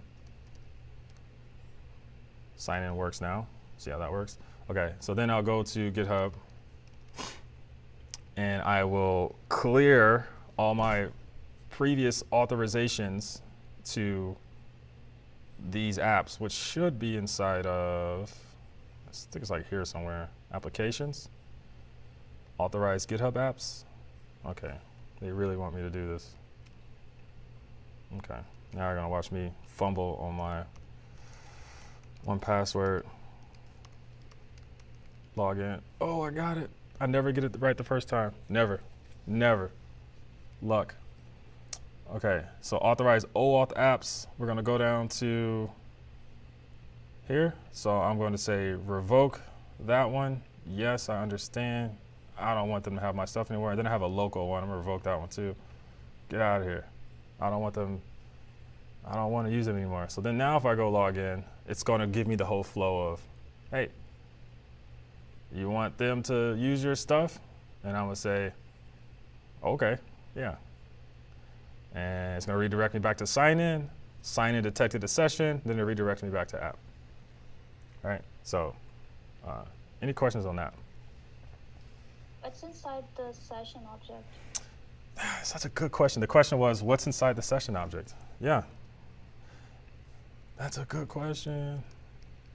That's the first thing I'm always asking. When I'm building apps, I'm always just logging stuff. I just wrap the whole app in a console.log. There should be like a try-catch log thing. Like, it's like, try this, log that. You know what I'm saying? That would be dope. Like, I would like that. All right, so let me see. Let's go back to sign in. And let's see what we got here, right? So if you look at this session here, before it breaks, right now it expires. And then you can see I have a user here that's got my email, it's got an image, and it's got my name. This all came from GitHub. So if I am doing some authentication with just username and password, can I somehow set things to this object? Yes, you can, but you don't have to because Next.auth will do it for you. I'm going to show you how to customize a session because we're going to do it. Because I want an ID here. I don't know why they wouldn't put an ID here. You'd think you would need an ID, but they don't. Well, I know why they don't do it. It's because Next.auth actually allows you to use JWT mode without having a database. because they don't need sessions to store the user. The user is technically just stored in the JWT the entire time. So if you were just prototyping and you didn't want to connect the database, they allow you to use it in JWT mode, which because of that, there's no ID because it's not using the database. But we do have a database, so that's why they do that. But we're going to customize it to put an ID on it, and you'll be able to get an example of what you can do there. Yeah, they have something pretty awesome for that, and I kind of just give you a preview of it because I don't think we get to it for a while, which is basically configuration callbacks. So they have something called callbacks, which basically allow you to hook into different states of the authentication journey. So you can say, when someone signs in, do this. When someone is redirected, do this. When someone gets a new session, do this. When a JWT is created, do that. So you're able to pretty much do whatever you want. So if you wanted to customize it, this is where you would do it. You would add it to the session, and then that gets passed here, and then you would just add it to your token, and then you're good. And I think that's what we're going to do too. Why you don't use state management in React anymore? Good question. Why don't I use state management in React anymore? Because hooks solve it pretty much. I mean, you think about the different types of state that you have. You have state that came from an API, right? Like data, and then you have like application state, like show this modal, this form is loading, things like that. So state that came from an API, I would actually just use a custom library that's probably a hook, and I talk about those later on, like SWR or React Query, and that handles all my my API state for me. Done. Okay. Now application state, well, I just use state for that, right? I almost never need to share state across multiple instances of components deep in the tree, and if I do, I'll use a provider. I'll use a provider in context, and I'll pass that state down. And if I'm really just getting fancy, I'll even do the use reducer hook if I really want to do some stuff. But I haven't had to pull that out other than one time. So after doing that, I'm just like, I don't really need a state management solution. I mean, every component is in charge of its own state using use state, and if you got to pass something down, pass it down. If you got to pass it down really far, use context. And that's kind of what I've been doing. I haven't had the need to grow past that since hooks came out. Should I learn state management or not? I mean, there are courses. I think it's helpful to learn. I don't think it's helpful to learn one particular state management library. I think it's helpful to understand how to manage state in React. And just learning one pattern is going to open up a whole new area of like, oh, I understand how unidirectional data flow happens. I understand how events are handled and things like that. And it doesn't really matter what library you pick, whether it's Redux or whatever is out there these days. I don't know. There's so many things out there these days. I don't know. But just learning just one pattern of how to manage state is just going to, it's going to give you an opinion, which is going to, obviously help you out in the long run. And from there, just learn all the other different patterns that are coming out. So yeah, I think it's helpful to learn one. Thank you. Yeah. Okay. Like I was saying, this is probably the easiest setup for OAuth authentication I've ever done on any node thing ever. I mean, if we look at all the server code that we wrote, it was this. That was it. That's all we did. That's all we did on the server. We didn't do anything else. And we got GitHub auth. So I was a big fan of Passport. I'm still a big fan of Grant, which is really nice. But this right here was just like, wow, okay. I don't think it gets easier than this. So good job, Next.js team. Okay, now that we have the sign up or sign in working, let's see what we gotta do next. The last thing we wanna do is we wanna add this provider here to the app page. So if you go back to what I was doing in the sign in, you see how I'm doing this use session? This use session is using context inside of it to access a session. And it's going to get it because it's going to happen client side, but we can speed this up if we provide it server side. So when we get to like the app page where we start doing server side props, we can get the session there and pass it to the app so the rest of the app can actually benefit of having the session without having to make additional API calls. It's just a performance thing. So we don't have to keep asking the API over and over again, hey, is this a session, is this a session? It'll just get it because it was already there because the page that came before it already rendered it and passed it along. So this is a performance thing. So we're going to do that, and we're going to do that by going into the app. And you can see I got a whole bunch of comments in here. This was a nasty bug if you're interested. That was really nasty. We're going to import provider here, and then we're going to just provide the provider. Pass that in like that. And I want to say, what does it take? Session, that's right. So it's going to take session. And then page props are basically the props that the page is getting. So if we think about pages and how they get props, where in the page do we define the props? Or where in the page can we pass props actually? Get static props, get server-side props. So basically any page, whatever a page returns and get static props or get server-side props, that's what's going to be here. So one of those pages, we're going to use get server-side props, and it's going to return a session. That session is what we're going to pass in right here.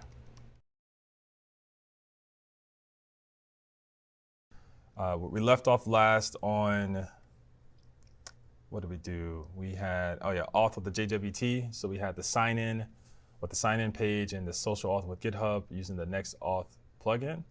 So now what we need to do is we need to, now that we're able to create an account and lock things down with the JWT, we actually need to implement that lockdown on some of the resources that we don't want people getting access to. So as of right now, the only resource we want to block people from is the app page. So that's what we're going to do. So in order to do that, we're going to start this new lesson over here, protecting pages, which I'm already on. So we're going to use the Next.auth client, which gives us a function called get session that basically just gets the current session of the user, and we can use that session to determine if someone is or isn't signed in, and then we can pass that session because of that provider that we added. That session that gets pretty much accessible everywhere in our application, so we can do all types of stuff. So that's what we're going to do. We're going to grab that session, and then we're going to, depending on if you're signed in or not on that auth page, we're going to basically like redirect you, try to get you out of there so you can't see this page. So let's do that. So I'm going to head into my app. I'm going to close this stuff. There we go. And then I'm going to go into pages, app, and then the catch-all route here. And then we're going to go down here and we're going to create a server-side function. So we haven't done this yet. So we're going to say export async function get server-side props. So why are we doing get server-side props and not get static props, and what's the difference, right? So we're not doing get static props here because this part of our known application is actually a dynamic page. It's not a static page. We don't want to pre-generate this page at build time, although we could. We're not, and that's just because the behavior that we want for this. You can think of this page as basically like a single page app. We want it to always be dynamic. It's always live. If we had to generate this ahead of time, I mean, that could hit our database and do a lot of calls. So we're just not interested in that. So this is like the equivalent of trying to statically generate your Facebook home feed or your Twitter feed. Like, it doesn't make sense to do that. I mean, you pick like the first 10 tweets above the fold and statically generate that. And as soon as it connects and you scroll, you go get the rest. That's a big optimization, but we're not going to do that. We're most likely just going to make this dynamic. So there's two ways to make it dynamic. You make it a single page app. You don't do anything on the server, which we could also do here. Or we can just say, let's just fetch everything initially on the server, and then we'll handle like mutations on the client. So that's pretty much what we're going to do. So to get server-side props here, we're going to get some contexts, which is basically going to have like the request and the response object on it, because get server-side props actually behaves very much like an API route, very much like this, where you have a request and a response, except for it's blocking. Whatever page this is exported from, that page won't render until this function is finished its execution and returns some props. So you can do whatever you want here. Whatever you can do inside of these functions, you can do inside of this function, anything. So that's what we're going to do. So the first thing we're doing is we're going to get our session. So we should have a get session from up here. So I'll do next auth / clients. There should be a get session here like that. And then what I'm going to do is I'm going to get a session. So I'll say session equals awaits, and then get session. And I think this just takes the context object like that.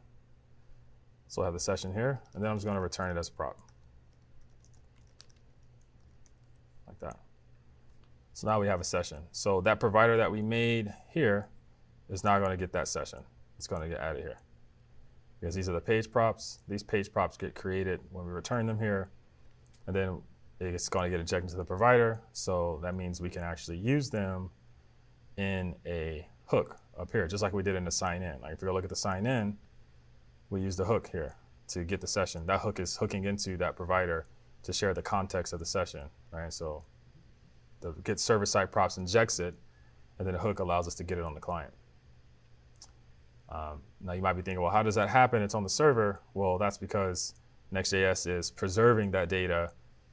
You know, the nitty gritty of how they pass data from server to client is, at the end of the day, they associate pages with like different, you know, hashes and IDs. This page is this hash, this ID. Here's the data that was requested for this page when it loads up. Save it in a JSON file somewhere. And then when we load this up on the browser, match the hash with this hash we have over here and pass in that data to its props. That's basically what it's doing. If you go look at the output of all this, it's JSON files that they're saving stuff in and they're passing it in. And that's how they pass the data from server to client. So that's all there. And then we're going to use that same hook. So we're going to do the use session like that. And I'm going to say const, I think it's like session and is, you know, loading, I think. We can call it whatever we want, right? It's an array, whatever. And then we'll say use session. I could also just pass the session. I mean, I am passing it as a prop, so I could also just refer to it here as a prop and get access to it. Either way, it's fine. It's the same session. Doesn't matter. But yeah, just to let you know, I could totally do that too. If you're wondering why, hey, why didn't you just use it as a prop? Yeah, I could. It's here, but I'm just going to use the session thing here. So then what I'm going to do is I'm going to say if we're loading to get the session, I don't want you to see anything. I literally don't want you to see anything on this page. So I'm just going to return null. Like you're just not going to see anything. If you return null inside of a React render, it doesn't show anything. So that's what null does. So if we're loading, get out of here. You're not going to see anything. And then what I want to do is, right now this thing just says if false. So I don't want to do that. Instead, I want to say if it's not loading and we still don't have a session, then you're not authorized. Because if we're done loading the session and we still don't have a session back, you're not authorized. So I'm going to go ahead and open up this dialog, which is a modal. And it's going to say, you're signed out, click here to sign in. And I'm just making sure that you can't close this modal. So you can't cancel it, you can't close it, you can't click on the overlay, you can't hit escape. It's a literally unclosable modal. And because it's inside of an if statement, I'm not even rendering the app. It's this modal or it's this app. Like you literally won't see anything. So while you're waiting for the session to come back, you won't see anything. If the session comes back and it's null, you'll see a modal. If it comes back and it's not null, you'll see this page. And then the last thing I want to do is just pass in the user here. So I'll just say session.user because we logged the session before and we saw that there was a user object on it. So that's actually what I'm passing in here, session.user. So now if we go try this, see what happens. So that should still be running. Let's go back to our browser. Try to do all this stuff again. Okay, so you can see right here, one thing you might not have noted is, before I move on, so the home nav is actually using that session hook. And what it does with it, it will, depending on if you're logged in or not, it'll put a button at the top right of the nav bar that says sign in if you're not logged in. If you are logged in, it'll say go to dashboard. All right, so it's doing that based off the session. So you can see I'm logged in, so it says go to dashboard, right? But if I sign out, I don't know why I clicked that. If I sign out of this by clearing these cookies, you can see it says sign up. It immediately changed, right? And that's because we're getting the session on the client side, and it's getting that. It's being reactive. Also, those hooks are very smart. Hooks like that, React Query, and and SWR, what they do is they'll track when you focus and leave focus of your app. So for instance, if I click here and then click back, let me see the network tab here. Watch this. So I'm in here. I'm going to click over here. You can see it went to go get the session.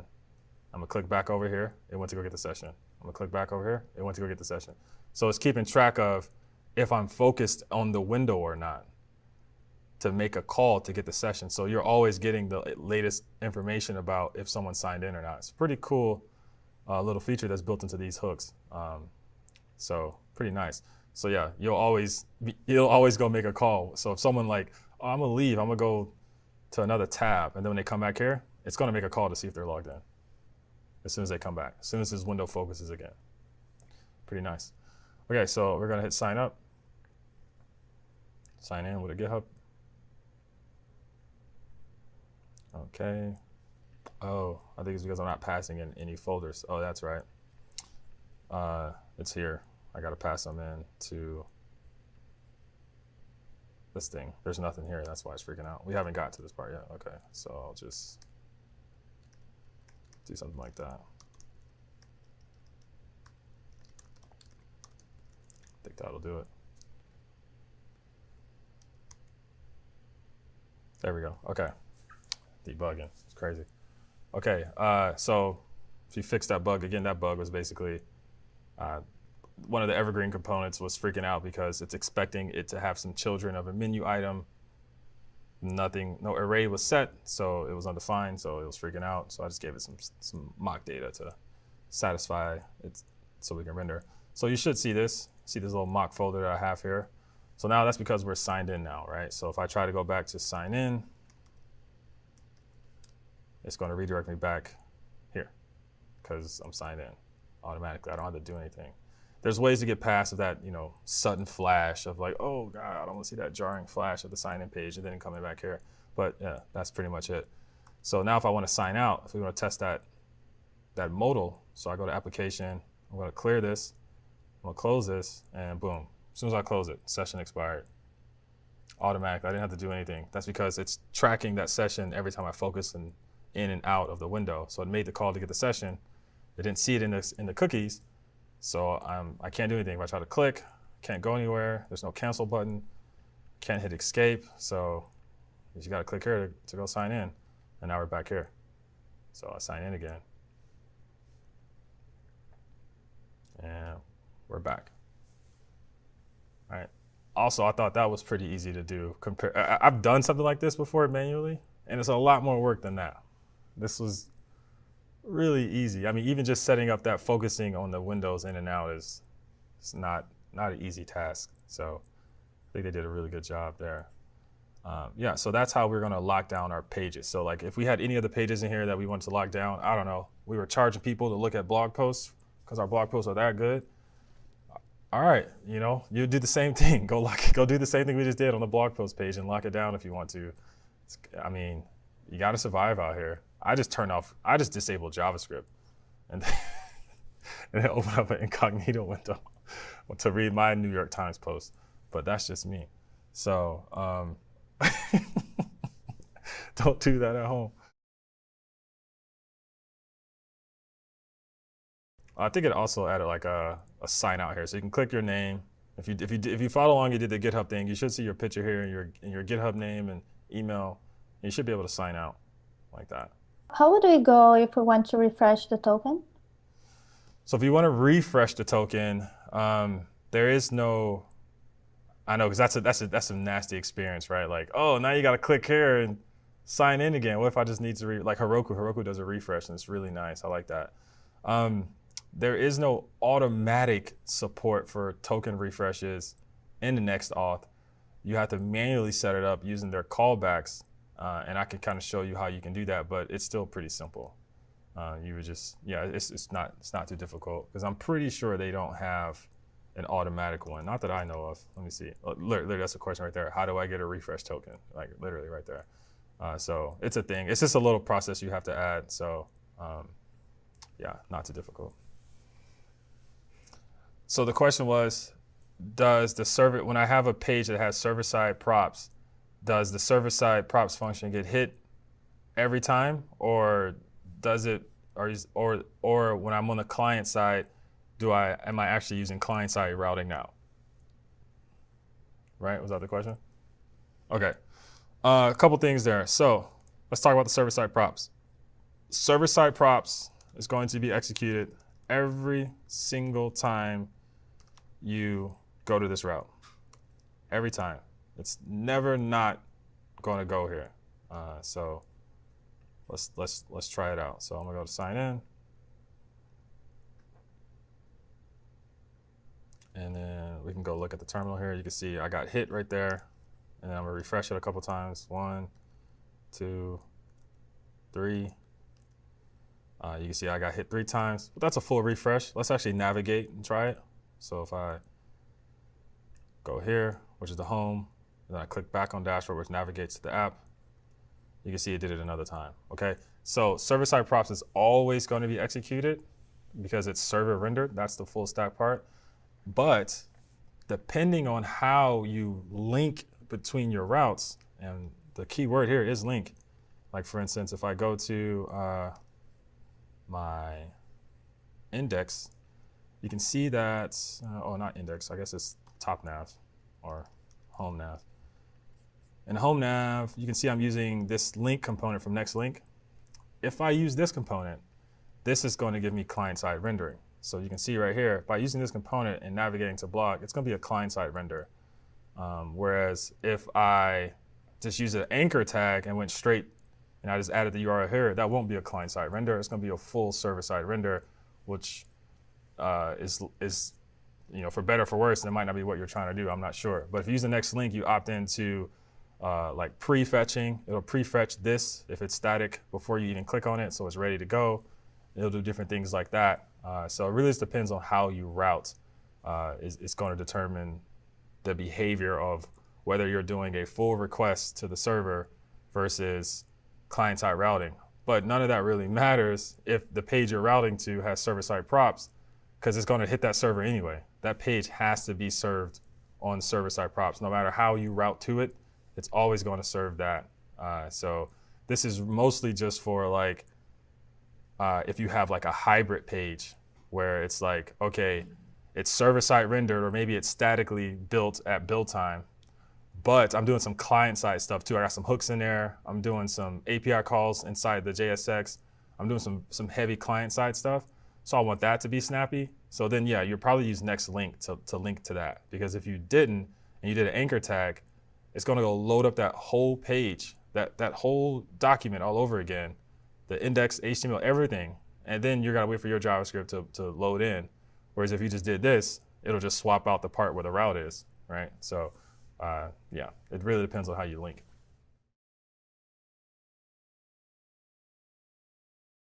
All right, so the next thing we're going to do is we need to actually populate the list of folders here. So here we'll have like a list of folders that you can click on, and these folders are going to organize our documents that we take our notes in.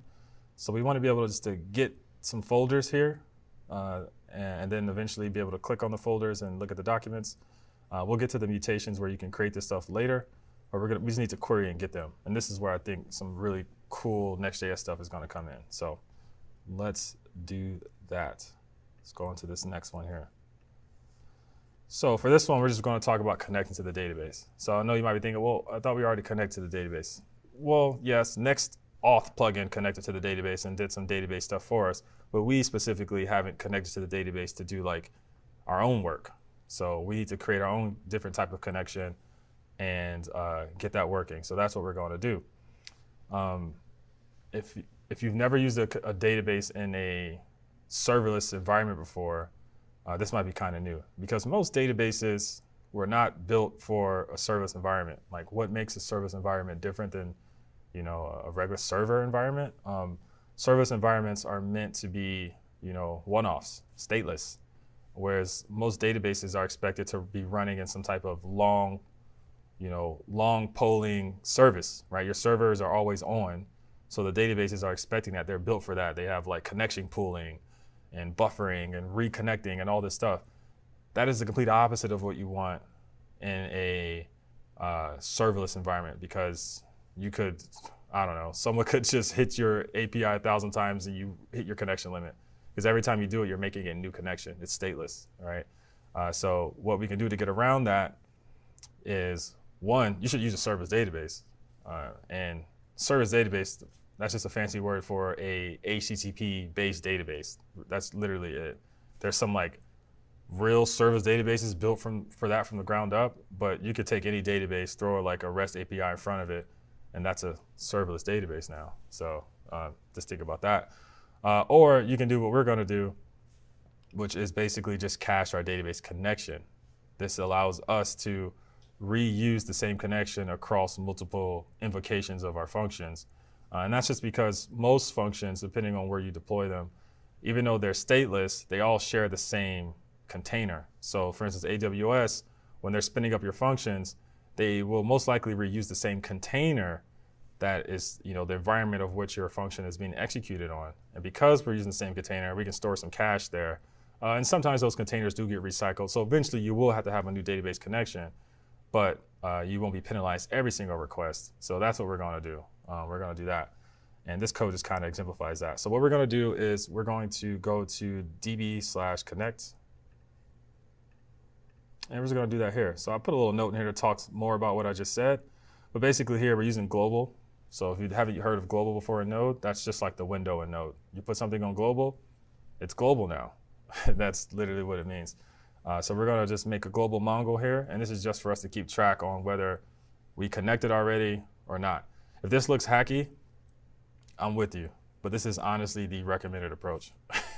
I didn't make this up. This is the recommended approach. I mean, I've literally been working on serverless for years now. I've even consulted with like the database experts at Mongo before, unrelated to this topic, and I just happened to ask them like, what do y'all recommend? It was this. So there you go. I know Atlas does have something called MongoDB Stitch, which is their serverless version of MongoDB. It's a little more money on top of what Atlas already costs. So if you want to look into that, that might be good. But I think that's mostly to be used like client side. I think you're supposed to use MongoDB Stitch like actually on your client in like a React Native app, iOS app, an Android app, maybe even a React app on the front end. I don't know. I think that's what it's meant for, but you could also use it on these servers as well. So you can look into that if you really want a serverless MongoDB instance and you got the cache. So good luck with that. What we're gonna do is we're just gonna do this. So first thing we're gonna do is we're going to create a connection here. So I'm using the Mongo client. We're not using Mongoose here. I've actually just been moving away from Mongoose for a couple of reasons, but I really moved away from it for this project because the connection management was a little difficult to manage as a proxy through Mongoose versus just using the raw Mongo client. It was just a little easier to mess with the connection logic. I could have got it to work with Mongoose, but I just didn't feel like working with it. So we're just going to use the Mongo client, which is what Mongoose uses underneath, right? So pretty easy to use here. So what I'm going to do is I'm going to say if not global.mongo, so as in there's no database here, then we're just going to connect one. So we're going to say const client equals new MongoDB or Mongo client, and we're going to pass in process.env.database URL, which is in our env, like that. And then we got some options here. So some of the options are going to be, we have use unified typology. I don't know, look into it. New URL parser. This does allow us to use the, MongoDB changed the format of their URL, how they have URLs. So this assists with that. We want to turn off buffer or what was it? It's like, I thought it was buffer. Maybe it's buffer max entries. It's a 0. Is that what I had here? Yeah, okay. Yeah, so I believe what this does is, yeah, so set a cap on how many operations a driver or buffer up to before giving a network. So this basically means if you try to execute some commands on this MongoDB client before you connect it to the database, it'll buffer those commands. And then when you connect, it'll replay them. We want to turn that off because this is a stateless environment. We don't want any of that nonsense. We're going to connect first, and then we're going to execute our commands, and not the other way around. Whereas in the server, you might do the other way around. You actually might start building models and making database operations before you actually connect somewhere later on in your application. That's not going to happen here. So we got that, and then I'm just going to put a timeout, like longer, like 10 seconds or something like that. Okay, so we got our client.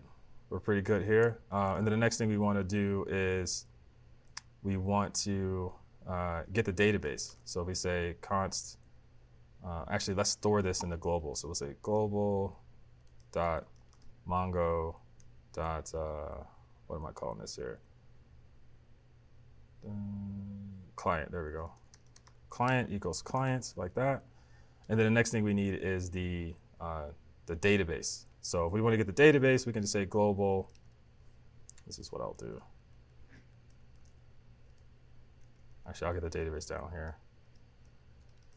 So the database will be equal to global dot mongo dot client dot db, I think. And you can pass it the name of the database, which I've been telling you all to use known as the name of your database. This is where this comes from. So I can say that. And that should give us our database instance. And then we're just going to pass those down like that. We actually need to connect to the database. Before I was just making a client. I'm so used to using Mongo where it just does them both for you at the same time. So yeah, we need to actually connect to the database.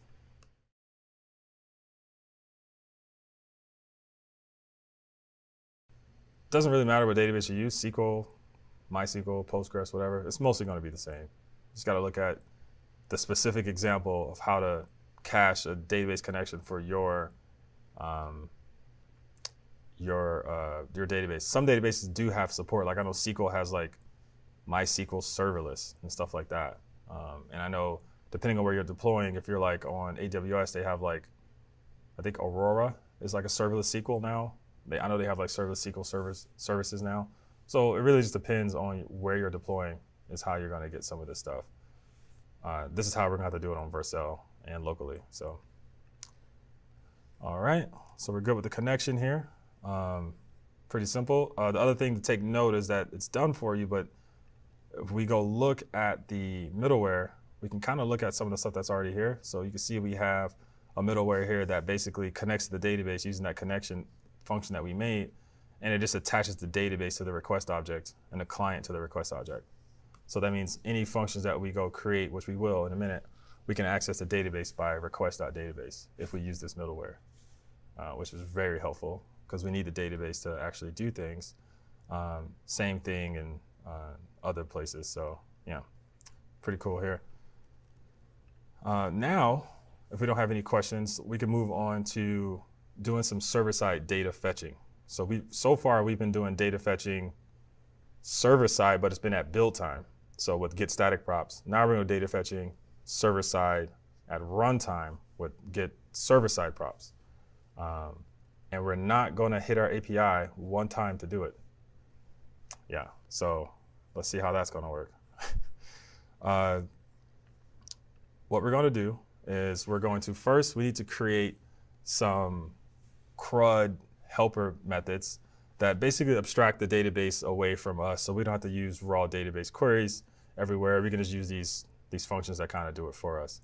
The reason we want to do that is because we're actually about to use the database that we just created inside of our server-side props in the pages that we want to actually query for data. So for us, we want to query data on this page because we want to get the folders. We want to get some folders here.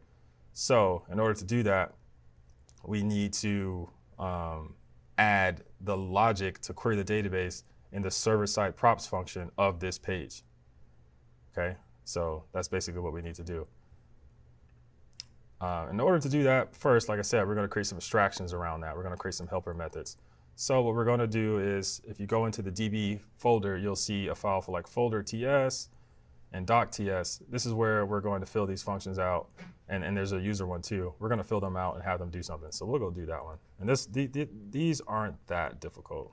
They're pretty straightforward. Even if you don't know Mongo, it won't be that difficult. So we'll go to DB, and we'll go to, let's do the folder one first. So it looks like we have a create folder, and then we have a get folders. So if we actually want to create a folder in Mongo, the way that works is we can say folder, or like new folder equals, and we got the DB here. We can say DB dot collection, and we're going to get the folders collection, and we're going to say insert one. So we're going to insert one. We're going to give it an ID, and I'm going to use this thing I have up here called nano ID, like that. And then I'm also going to say a folder has, so right now we don't have any schemas. So you might be asking, like, where's he coming up with stuff? We don't have any schemas. We didn't make any. I usually use Mongoose for schemas, but MongoDB actually supports schemas now too. I just didn't make any because I just wanted to not focus on how to write schema for a database. We're just going to focus on how to do Next.js stuff. But you can do schemas for a database with MongoDB if you want to as well. It's pretty intuitive. Anyway, we're going to keep going. So I'm going to say a folder has an ID. If I don't put an ID here, it's going to default to an object ID. So it's totally fine. I don't like using object IDs if I don't have to. Like converting from an object to an ID all the time is so annoying all the time. I don't like doing it. So if I get the chance to just not do it, I'm not going to do it. So I'm just using this thing to generate an ID for us. So we got that. The next thing I want to do, I know folders have, and I basically just want to pass this in. So this folder object right here pretty much has everything that we need. So I'm just going to just do that like that. So now we got a folder. But I believe, so for one, we want to await this. This is async. I believe the way this works is there is like an operation here. So it's like an operation. So when you do an insert with the raw Mongo SDK, instead of returning you the document that you just inserted, it'll return you an object about the operation, how successful it was, how many things got inserted, and then on there you'll get access to the actual the thing that you want. So in this case, we got ops, and what I want to do is I just want to return ops 0, which will be the actual thing that I inserted. So then I can just return new folder like that. So that's creating a new folder.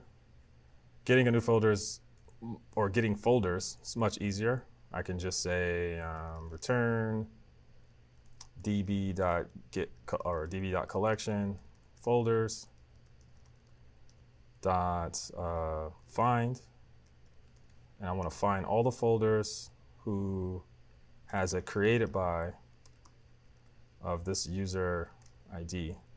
Then I'm going to say to array like that. And that's it.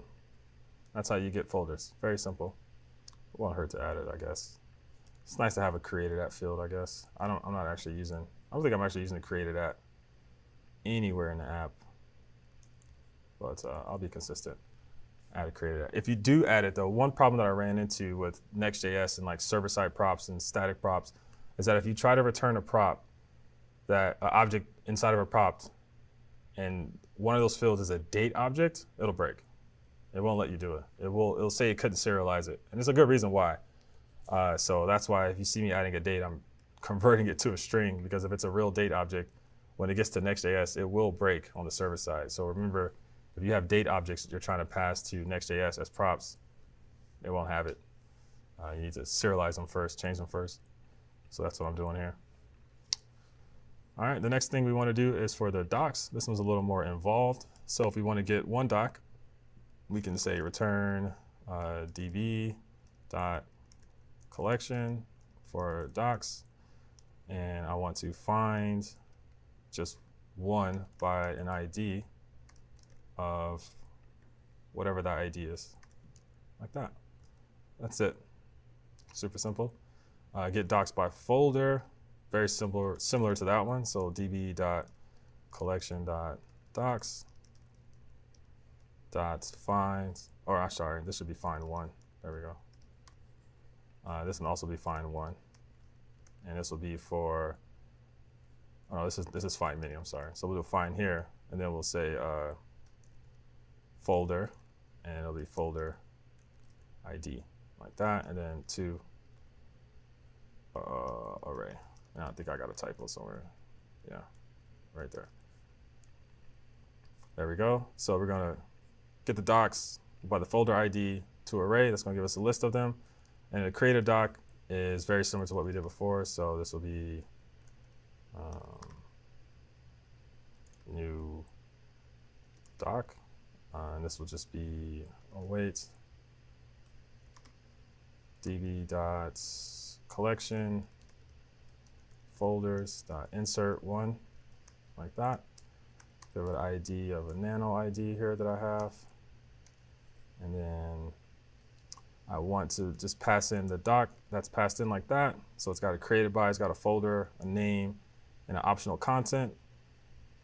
And then the last thing I want to do is I'll do the same thing I had before with the created at, like that. And we should be good. And then I'll do get the operation ops and that.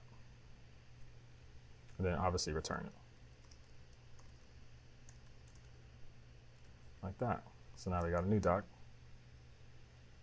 And then the last one is going to be to update one document. So this is a little more involved because we have to update it and then we got to query it again, because the update doesn't actually return the updated document.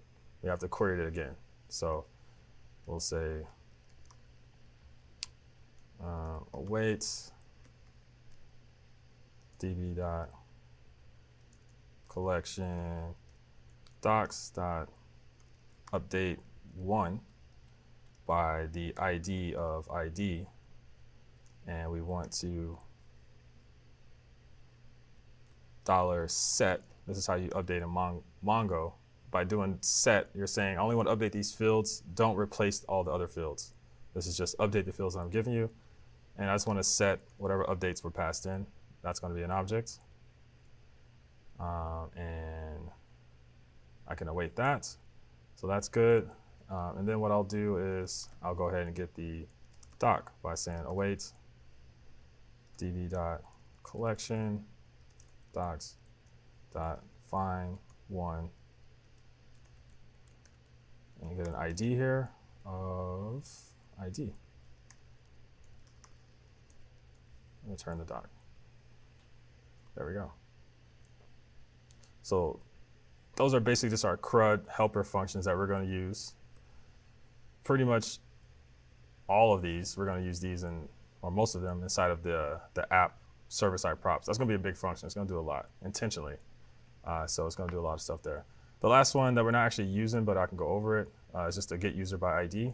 But I think you might get it at this point. We're just going to return db.collection users.find1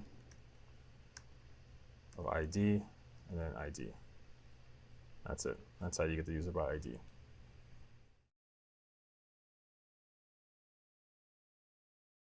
Okay, so now what we want to do is we want to use these methods inside of our server-side props. So this one's going to be a little crazy because, and this comes down to a design decision that, I mean, you really got to figure out which is best for you, and this is where it's going to get maybe a little complicated. But basically, because of the way that I created the page for this app page, right? Because it is a, it's got commas here, but it should be dots.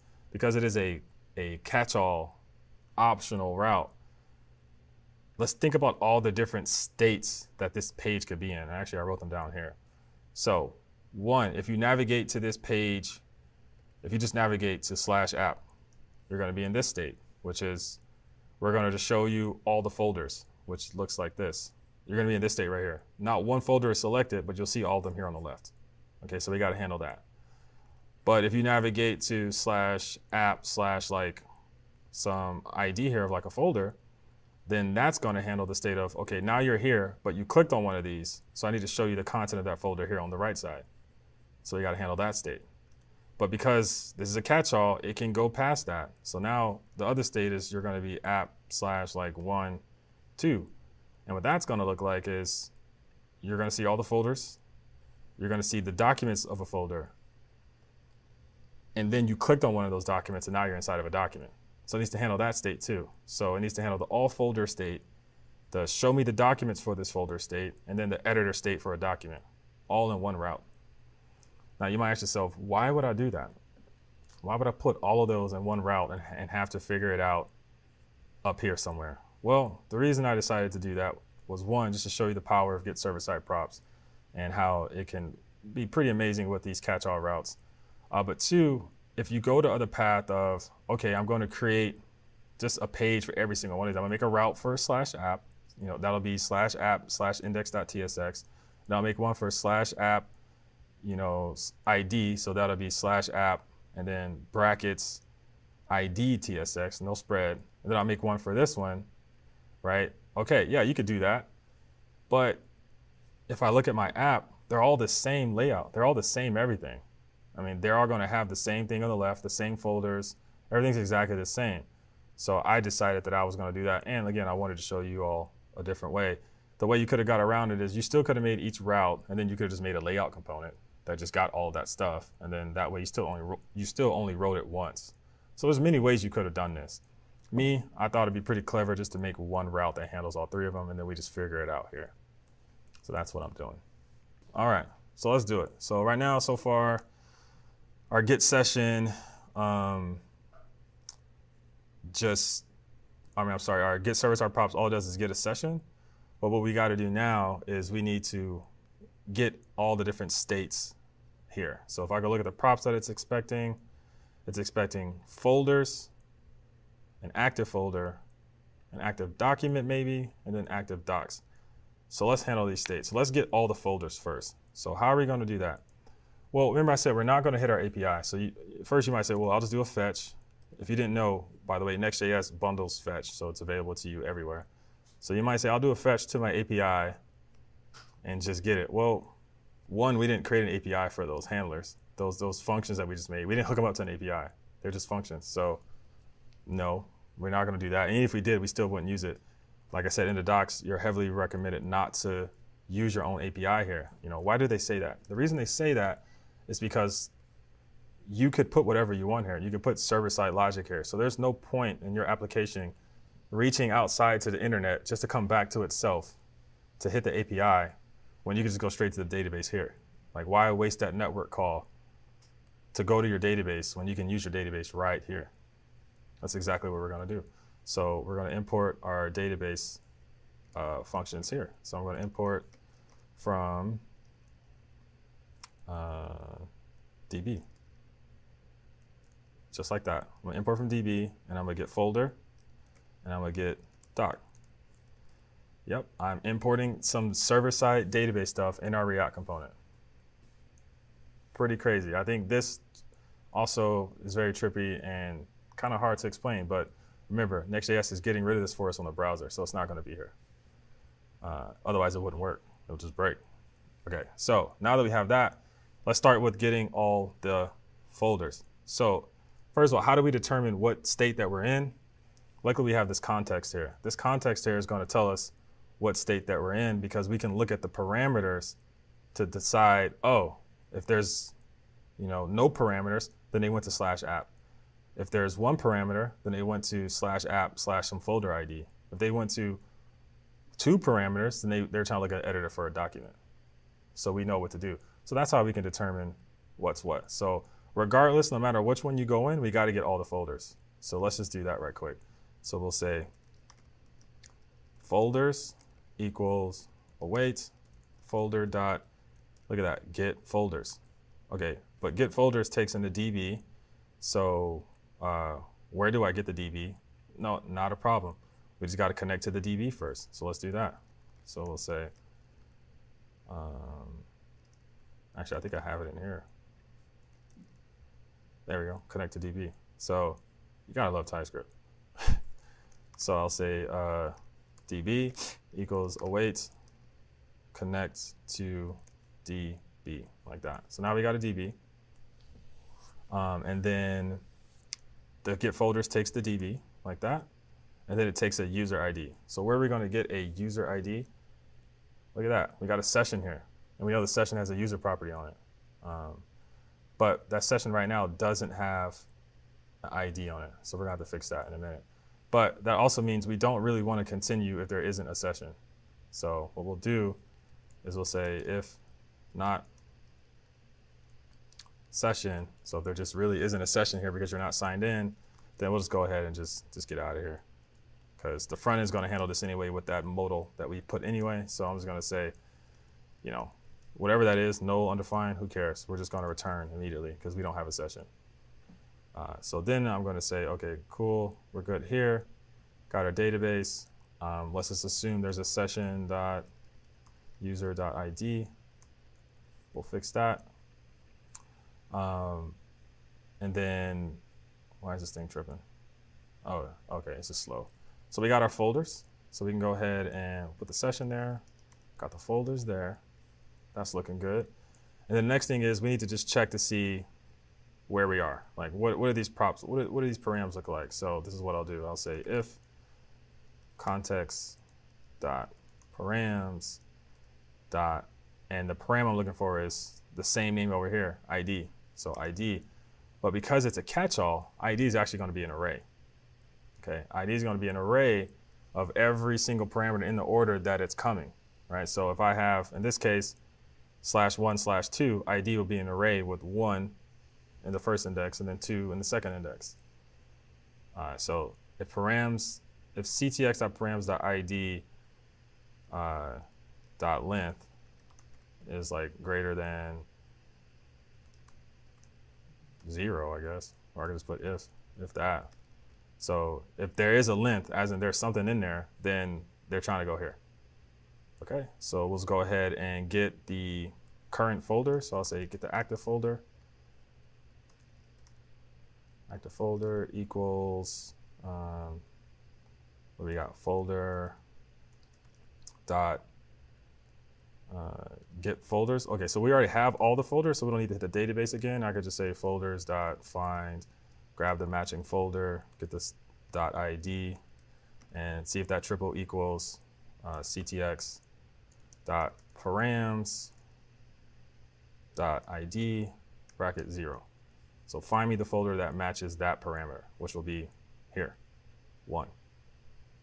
Okay, so I got that one. That's an active folder. I'm gonna go ahead and scope this like that. Active folder, okay? And then what I wanna do is I wanna check to see if we're here, see if they added another parameter, we're actually here. But before I do that, if I got the active folder, I actually need to get all the documents for that folder. All right, well, I'm just going to copy what I have here, because apparently that's right. Let's see. All right, let's see what happens. And we'll keep going forward. Go back to our page here, make sure that's good. There we go. Because if it's not there, it's nothing. So if it's there, there's something in there. So let's get that. And then we'll get the active docs, which will basically be doc awaits doc dots, what do we got? Get docs by folder ID. There we go. Pass in the database. And then pass in the folder ID of active folder dot ID. So that'll give us the active docs. So we're good there. We can pass that down.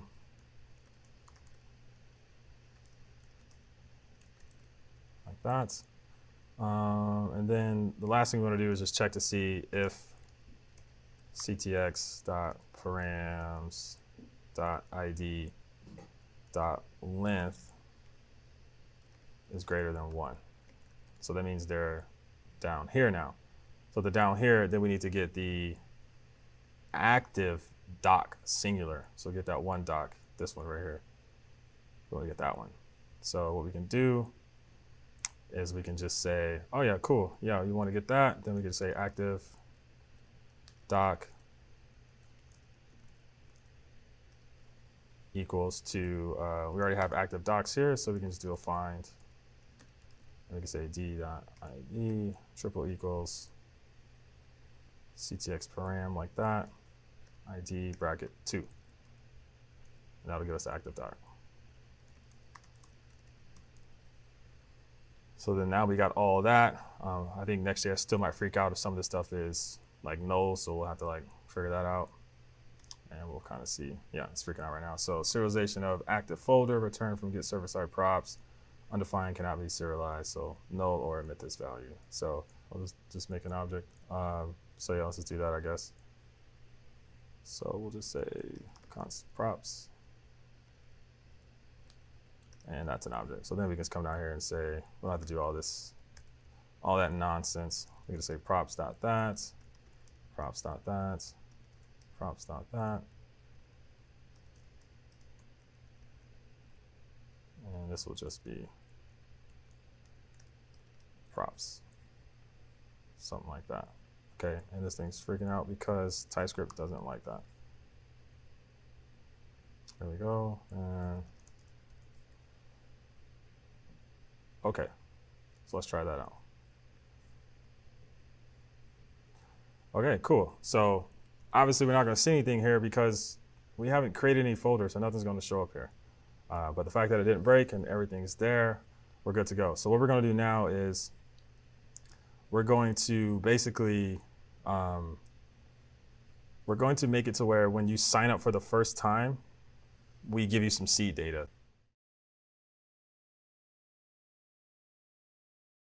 So we just finished setting up all of the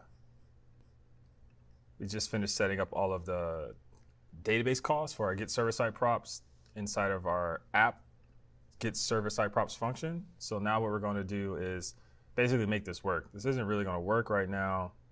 Okay, so now what we need to do is we need to go back to our next auth so we can set up like some callback stuff here that's basically going to set up some mock like a brand new getting started folder and a getting started document when a new user signs up, so they actually have something on their account versus nothing on their account. So let's do that. The way we can do that is we can use what's called callbacks inside the next auth config. So we have one here that adds the ID to the session, which is what we need. That's really cool. And then the other one is going to basically, it's going to check to see if it's a new user, and it's going to do this stuff. It's going to basically create a new folder, and then it's going to create a document that's got some content in it. I'm actually just going to copy this content here because that part is extremely, has nothing to do with code. It's just like how the structure of the editor, you'll see the editor in a minute and why the content looks like that. It's a pretty impressive editor, actually. Let's head over to our code. So we'll go into the API/auth/next-auth. Here we go. And then we'll go here and we'll say callbacks like that. And the callbacks, if you go look at the docs here, you can see you can have callbacks for all these things: sign in, redirect, session, JWT, and they kind of tell you for each single one. We're going to do one for session. And the one we're going to do for session, again, is just going to add the session or the user ID to the session ID. The session ID is basically the JWT payload. So whatever we put here on this session object, that's going to get passed to this JWT object right here as its first parameter. So the session already has like an email and stuff on it, but we want to get the user ID. So that's what we're going to do. So I'm going to say session like that. And this is going to be the session, which is a JWT payload really, and this is the user. And then I'm just going to say session.user.id is that, and then I'm just going to return the session. So now we have the ID of the user on our session, or basically our JWT here. So we're good there. The next one I'm going to do is a JWT, and this one has just like a full list of different things. So we have a token payload, user, account, profile, and is new user. So let's do that. So I'm going to say token payload, user, account, profile is new user. And basically what we're going to do here is we'll connect to the database. So I'll say db equals await connect to the db like that.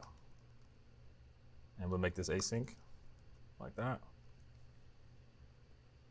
And then I want to say if you are a new user, if you are a new user, is new user, then I'm going to go ahead and create you a folder. I'm going to say new folder, and that's going to equal await folder dot create folder. Why is this thing freaking out? Connect DB is not defined. Oh, I thought you were auto importing for me. Guess not. Like, that thing works sometimes and it just doesn't want to work ever. I don't know why. So we got DB slash, well, you can just do DB. I think that works. And then connect. And then we got folder, and then we got doc. Okay, put it in there twice. There we go. All right, so we got create folder. Create folder takes in the database, and then it takes in an object that has the created by and then a name. So let's do that. So created by is going to be the user.id. Or I think we could even do, let's try that. If not, we'll do session.user.id. Either way. And then name will just be, we'll just call this your getting started folder. There we go. So we got our new folder. And then we'll create a new doc. So doc, actually don't need to get the result of that. So I'll just say doc, and then doc dot create a doc. This takes a DB, but then it actually takes in a document, which has a created by, which will be, again, user.id. And then it has a folder, which will be new folder.id. And then we have a name. We'll call this start here. And then it has some content. And that content I already copied. I have it here. This looks weird as content, but we're using like this rich text editor, or what I would call like a block-based editor, where all the content are blocks, just like Notion. It looks and feels like Notion, but not as good.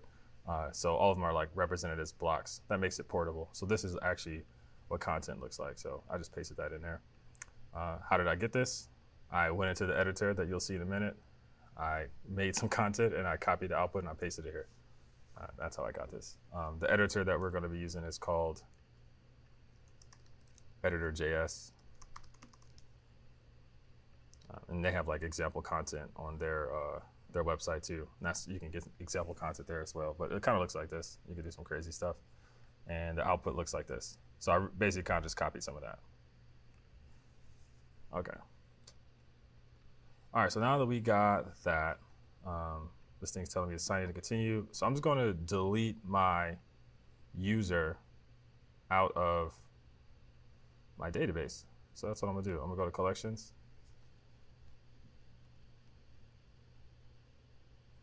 Let this thing load up. I'm pretty sure I'm connected to this database because I don't have my local one running. I didn't look at my secrets because I didn't want y'all stealing them. So I don't know what database I'm connected to. So I think I'm connected to this one. I want y'all hacking me. All right, so I'm gonna delete accounts. Go ahead and drop that. Yeah, get out of here. And then I'm gonna delete these users. Get out of here. I don't want you. All right, so I'm just gonna start this thing again. Looks like there was an error anyway, so let's see what happens. Next off, 27, can't read out of defined, so we'll just say if user, we can do that. Let's see what happens there.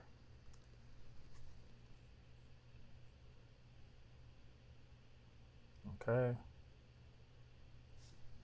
Boom. All right, so looks like it worked. We're still seeing hello because I'm pretty sure I still got that mock content in there. So let's go take out that mock content and actually use those props. So where am I doing those folders at? right here. So I'll get rid of this, and I'll put folders. For the sake of not watching me debug this for the next however long, I am just going to put what I had here, which I know is right because I tested all of this. Here. There we go. Don't want to be sitting here all day doing this. We got other stuff to learn. Okay. All right, now let's try that.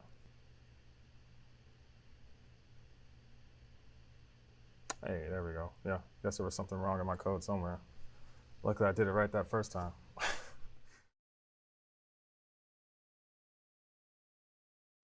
So yeah, now we have the getting started here, which is the folder that we created. If I click this, you can see that now we have that second scenario of now there's a folder ID in the URL. So we handled that scenario and we actually got the folder that's here. And then here's the documents that we created. That one document start here, that's on sign up. So if I click that, then there we go. So now if I click that, I'm here, and now I'm actually in the editor where I can like write some stuff, right? So I can do some things here, and yeah, this is a lot of it. This is an editor. It's a block-based editor. You can do stuff like this. You can hit tab. You can add, you know, a code block if you want to. Yeah, all different types of stuff, and then it just auto saves. So if you're interested in that code, it's in. Where did I write this code? This is in editor components editor. It's not a lot of code. It's only like 120 lines of code for an editor. So yeah, that's the editor that we get. And yeah, sometimes it'll do this because of hot reloading. So we handled that. Everything's looking good. Now we need to actually do the mutations of making these buttons work here. So like if I want to be able to click here to create a new document and click here to create a new folder, I want those to actually work. Now we can't actually do mutations on the server side, right? Like we can't write code on this. Like we wrote to query the database, we wrote database queries on the server side props to get information from the database. But to actually mutate the database, we're gonna have to do that on the client side because it's responding to a, you know, like a click. It's responding to an event. So that has to happen on the client side. When I was telling you before, I was like, it's not recommended to use your own API inside your Next.js app. That's mostly for like querying data. For mutating data, you kind of have to. Yeah, you pretty much have to use your API if you want to do that, if you're responding to events. So that's what we're going to do. The next one is client-side mutations. So like I said before, we talked about using the database queries and the server-side props. So for mutations, we need to do them client-side. So first, we need some API routes to actually hit. We don't have any API routes. We actually have to make them so we can actually use them. So that's what we're going to do. And this will be like the first API routes that we made. Like we have that one with the auth, but the next auth handler just handles it for us. So we're going to do one here, or actually a couple here that we just make ourselves. So we need to be able to handle a put on a editor. So if you try to go in editor right now and type things in, you'll see it'll say auto saving, but it doesn't actually get saved, right? Because we haven't hooked it up. It's not doing anything. So if I refresh this page, it's just going to go back to what it was because there's no mutation here. So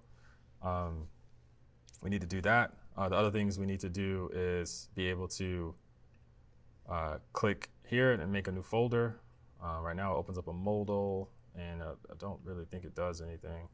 Or if it does, it definitely breaks. So, and then here we need to be able to create a new document as well. So we got those 3 mutations we need to make. So that's what we'll do. In order to do that, we're going to be using a library called Next.Connect. It's very much like Express. If you've ever heard of Express, then you definitely know what Connect is. Express was based off Connect. It actually used to use Connect as a dependency, and now it doesn't use Connect as a dependency anymore, but it's still the same API. So it's pretty much the same thing. We're going to do that to create our routes because it actually helps us create routes a lot simpler. If we didn't use Next.Connect, we basically have to create our own router inside of every function. We have to look at the request object, determine if it's a put, post, get, or whatever, and route off that, and we'll do a lot of low-level stuff, whereas Next.Connect kind of just gives us that API that we're used to. just being able to do this. So that's what we're going to do. So we're going to make one for the document to be able to put a document. That's going to be an update. And then we're going to do one for the doc index, which is basically being able to post, which is create a document. So these are two different. This one requires an ID, right? Because we were updating a document, so we need an ID. This one is saying just create a new document. We don't need an ID, just make a new one. And then down here with folders, we're going to say we want to be able to post and create a folder. So let's do that. So what we'll do here is head over to our API, and then we're going to make some new folders here. So I'm going to say new folder. I'm going to put, what did I call them? Like just doc, I guess. So we'll start with doc. We'll say doc, and then we're going to do the one for, let's do the create first. So index.ts for the create here. And I'm going to import nc from Next Connect. I'm going to import our middleware from, where is that middleware at? No, it's on here somewhere. There we go, middleware all.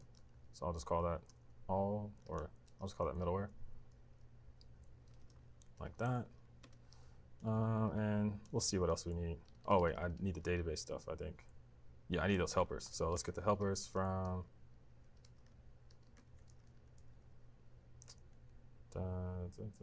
where are they at? I think they're in DB.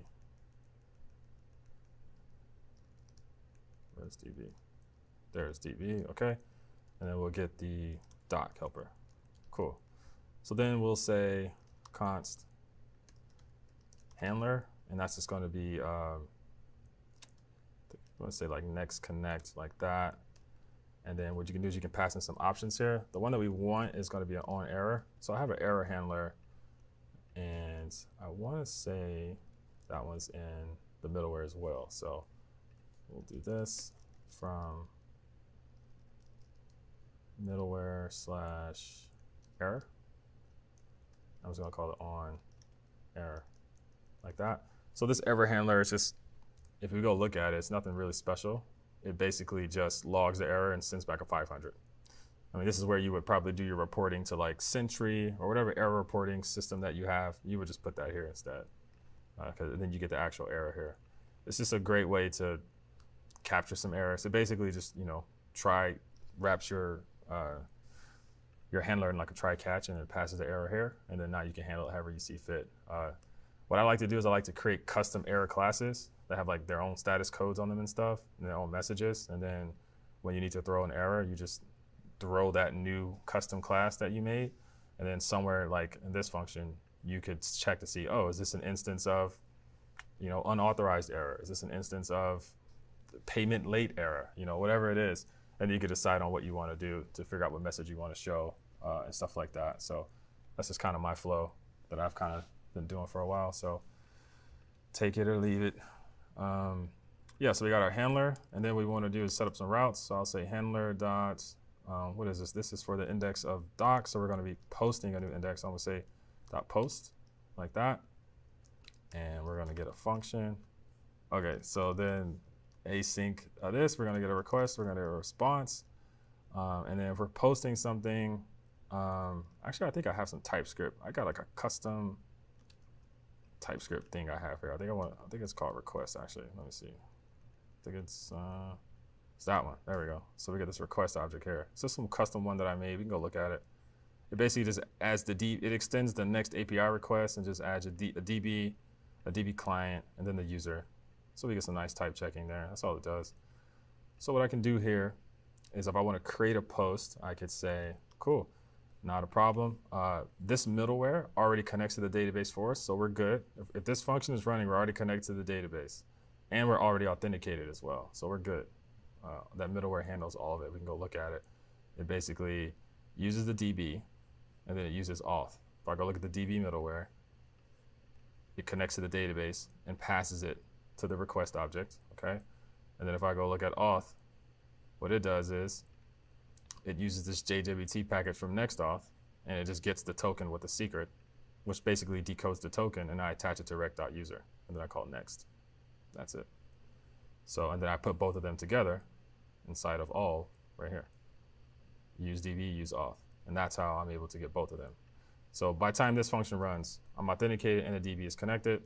So I should be safe to say new doc equals await rec.db. Actually, I don't want to use rec.db. I'm going to use doc.create doc and then pass in rec.db like that. And then a new doc that I want to create is going to be whatever is on the body. So I'll say the new doc is going to be request.body and then created by rec.user.id. Boom. So now we got a new doc, and now I can say res.send. I always like to wrap mine in a data property like that, and just to be consistent. Boom. So there we go. So now we got that, and all I have to do is just export defaults, not deflate. What is that? Export default handler. And I guess I need to actually use that middleware that I was saying that we should use. Handler.use middleware. There we go. So what else do we have to do? So I did the create, which was this one. So I kind of just skipped and did this one. So let's go back and do this one, which actually updates one. So we already have a doc.update here, and we're just going to put on the query string the ID. So basically the route for that is going to be /API/doc/the doc ID. So I'll say id.ts like that. I can copy most of this. I can put this here. And instead of post, this is going to be a put. And instead of creating, we're going to update one. And the update that we want to do is going to be whatever is on the body. Is that what it wants? Let's see. Update one takes it takes a string, obviously. So that'll be rec.query.id, because that's the name of it right there. So ID. I think TypeScript's going to freak out unless I cast it to a string, so I'm going to do that. And then any updates, which will just be rec.body. So we got the new doc, and this is technically like an updated doc. So I'm going to do that. There we go. So pretty much the same thing. We're just updating using our helpers. That's why we made these helpers, because otherwise we'd be doing all that stuff over and over again, which is kind of gross. So we're just going to do that. Got the rec.body. We're good here. And then the last thing we want to do is the same thing for a folder. Boom. So we got folder, and then we're going to, I think we're creating a folder, so we're going to say index. And pretty much the same thing. I'm going to paste that again, except for this case, we're going to get folder. And this is going to be folder.create folder like that. And folder takes in, create folder takes in just the DB, the created by, and then a name. So the name, I'm guessing, is going to be on rec.body.name like that. And we'll update this to be new folder. Boom. There we go. So now we're creating a new folder. So we got our routes. It's using our little handlers here. The next thing we got to do is just hook this up to the client side to mutate. Most of the work on the client's already done, so it's not too bad. There's already some examples of how it works. So what we want to do now is if we head back into our app, we need to add a handler for handling the new folder. So we need to be able to handle that. And then we need to add it to we basically have to do this thing where, because if we go back to our app, right, this folder, this list of folders right here on the left, this gets populated at server time, okay? But now we're about to start creating folders. So now we got two different places of state. This state came in from the props from the server, but now we're on the front end and we're like creating folders, and I want it to pop up here. I don't want to do a whole page refresh just to see the new folders. So we have to merge those states. We're gonna do it manually, but just to let you know, there are libraries that handle this for you. Like I'm pretty sure at SWR, what they'll do is they'll take the cache that you got, they'll take the data that you got server side and pre-populate your SWR cache client side with that data, and then you read from that cache. So I'm pretty sure they do that. We're basically doing that ourselves. We're just going to just merge them together. And that's always going to give you the up-to-date state. So when you click create new folder, you'll actually see it pop up here. And then you refresh, that's going to do in the query to get all of them, and then it'll still be there. So we'll still be good to go. So this is technically like a hybrid app, right? So we're pre-populating this stuff from the server, but then we still have that ability to do things on the client. So that's what we're going to do. So let's head over to our app. And this is where we're going to add the handler. As an example, just to give you an idea of what this is going to look like, you can go over to components, and I want to say folder pane. There's already a handler here to handle the new doc. So you can see this one's already ready. It's already got the URL hooked up and everything. It's ready to go. So we can pretty much see what's happening here to get an idea of what's going on, but it's really just doing a fetch call. And then it's, like I said, it's merging that state. It's basically created a new local state that is initialized with the state from the server, and then we merge it with the state that we got back from the API call. And that's how we keep track of that state. It's very simple. So we're just gonna do the same thing inside of our app. So we'll go here, and I wanna say it's gonna be called, what did I call it? I wanna make sure I get this right. Handle new folder. So we'll have handle new folder with like some new state. So let's do that.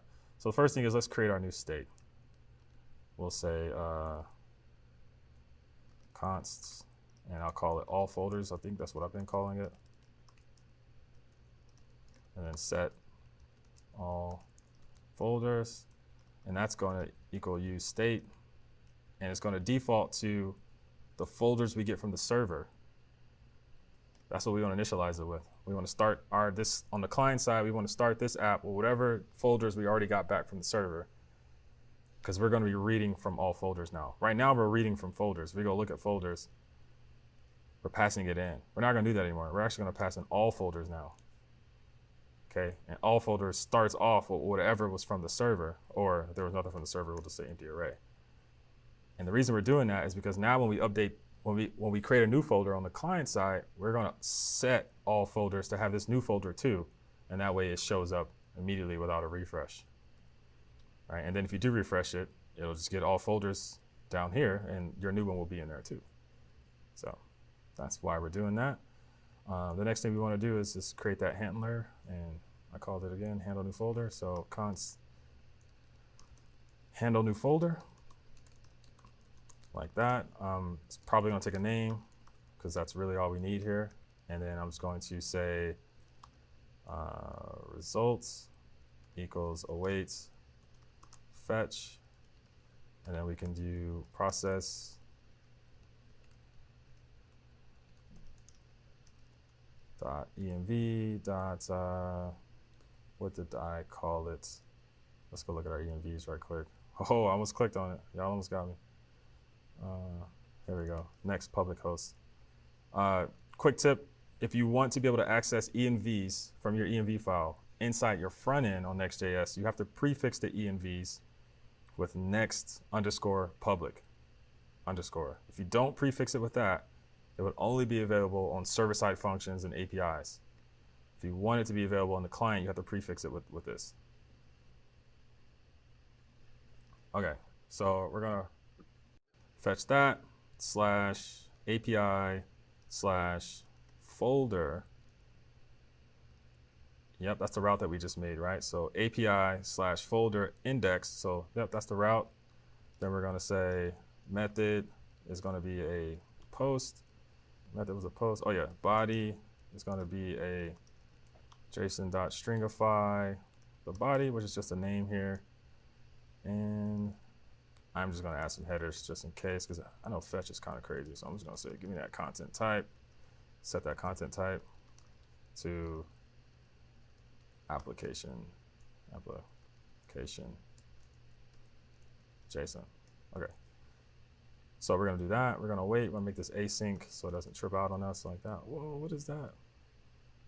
What is that line right there? Am I the only one seeing that line right there? That's crazy. Oh, okay. Oh, it was just ESLint was taking forever, I guess. Okay, that was trippy. All right. So we got that. What is this talking about? Handle AC function. Oh, it's basically saying, hey, if you're not using anything inside of your React component, you can just put this outside of your component. Yeah, but I'm actually about to use it, so we can't. So now I get the data, which will be awaits res.json, like that. So we'll get back the data, which will actually be a data prop, because I always send back data from my servers, right? That's what we just made. If we go look at this, I always send it back as data. So it's going to be data here. And then now we can update the all folder state. So I can say set all folders. And this is where you might just say, all right, I'm going to set it to a new array, whatever all folders was, and then, you know, the new folder.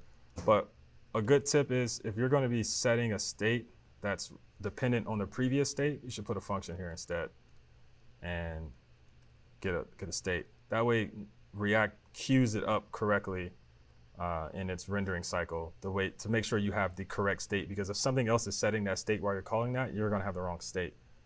So by doing this, you're queuing up the state to make sure that this is the current state that you want. So this is the current list of folders. So I'm going to do that. Then I can return a new one here, which is basically just a spread of the state plus this new one that I just made. Boom. So we got that, handle new folder. Now we can take this down here, and somewhere down here, we should, here we go. On new folder, we can just pass that here, handle new folder. Like that. All right, let's see if we didn't break anything. So now if I try to create a folder, I can give it a folder, work, things, hit create, boom. Now we got work things, right? Now if I create a doc, I can say trip ideas. Now I got trip ideas, okay? And then now we should get some auto saving on the editor. So if I go here and I want to say, you know, change this to change this, let that auto save. If I hit refresh, it's good to go. So we're all good here. Okay, any questions on that? You are making REST APIs and you make that comment that the Vercel guys say that they do not recommend to make an API request on get side server side props from your own props, right? But if I am, you know, I like to hang out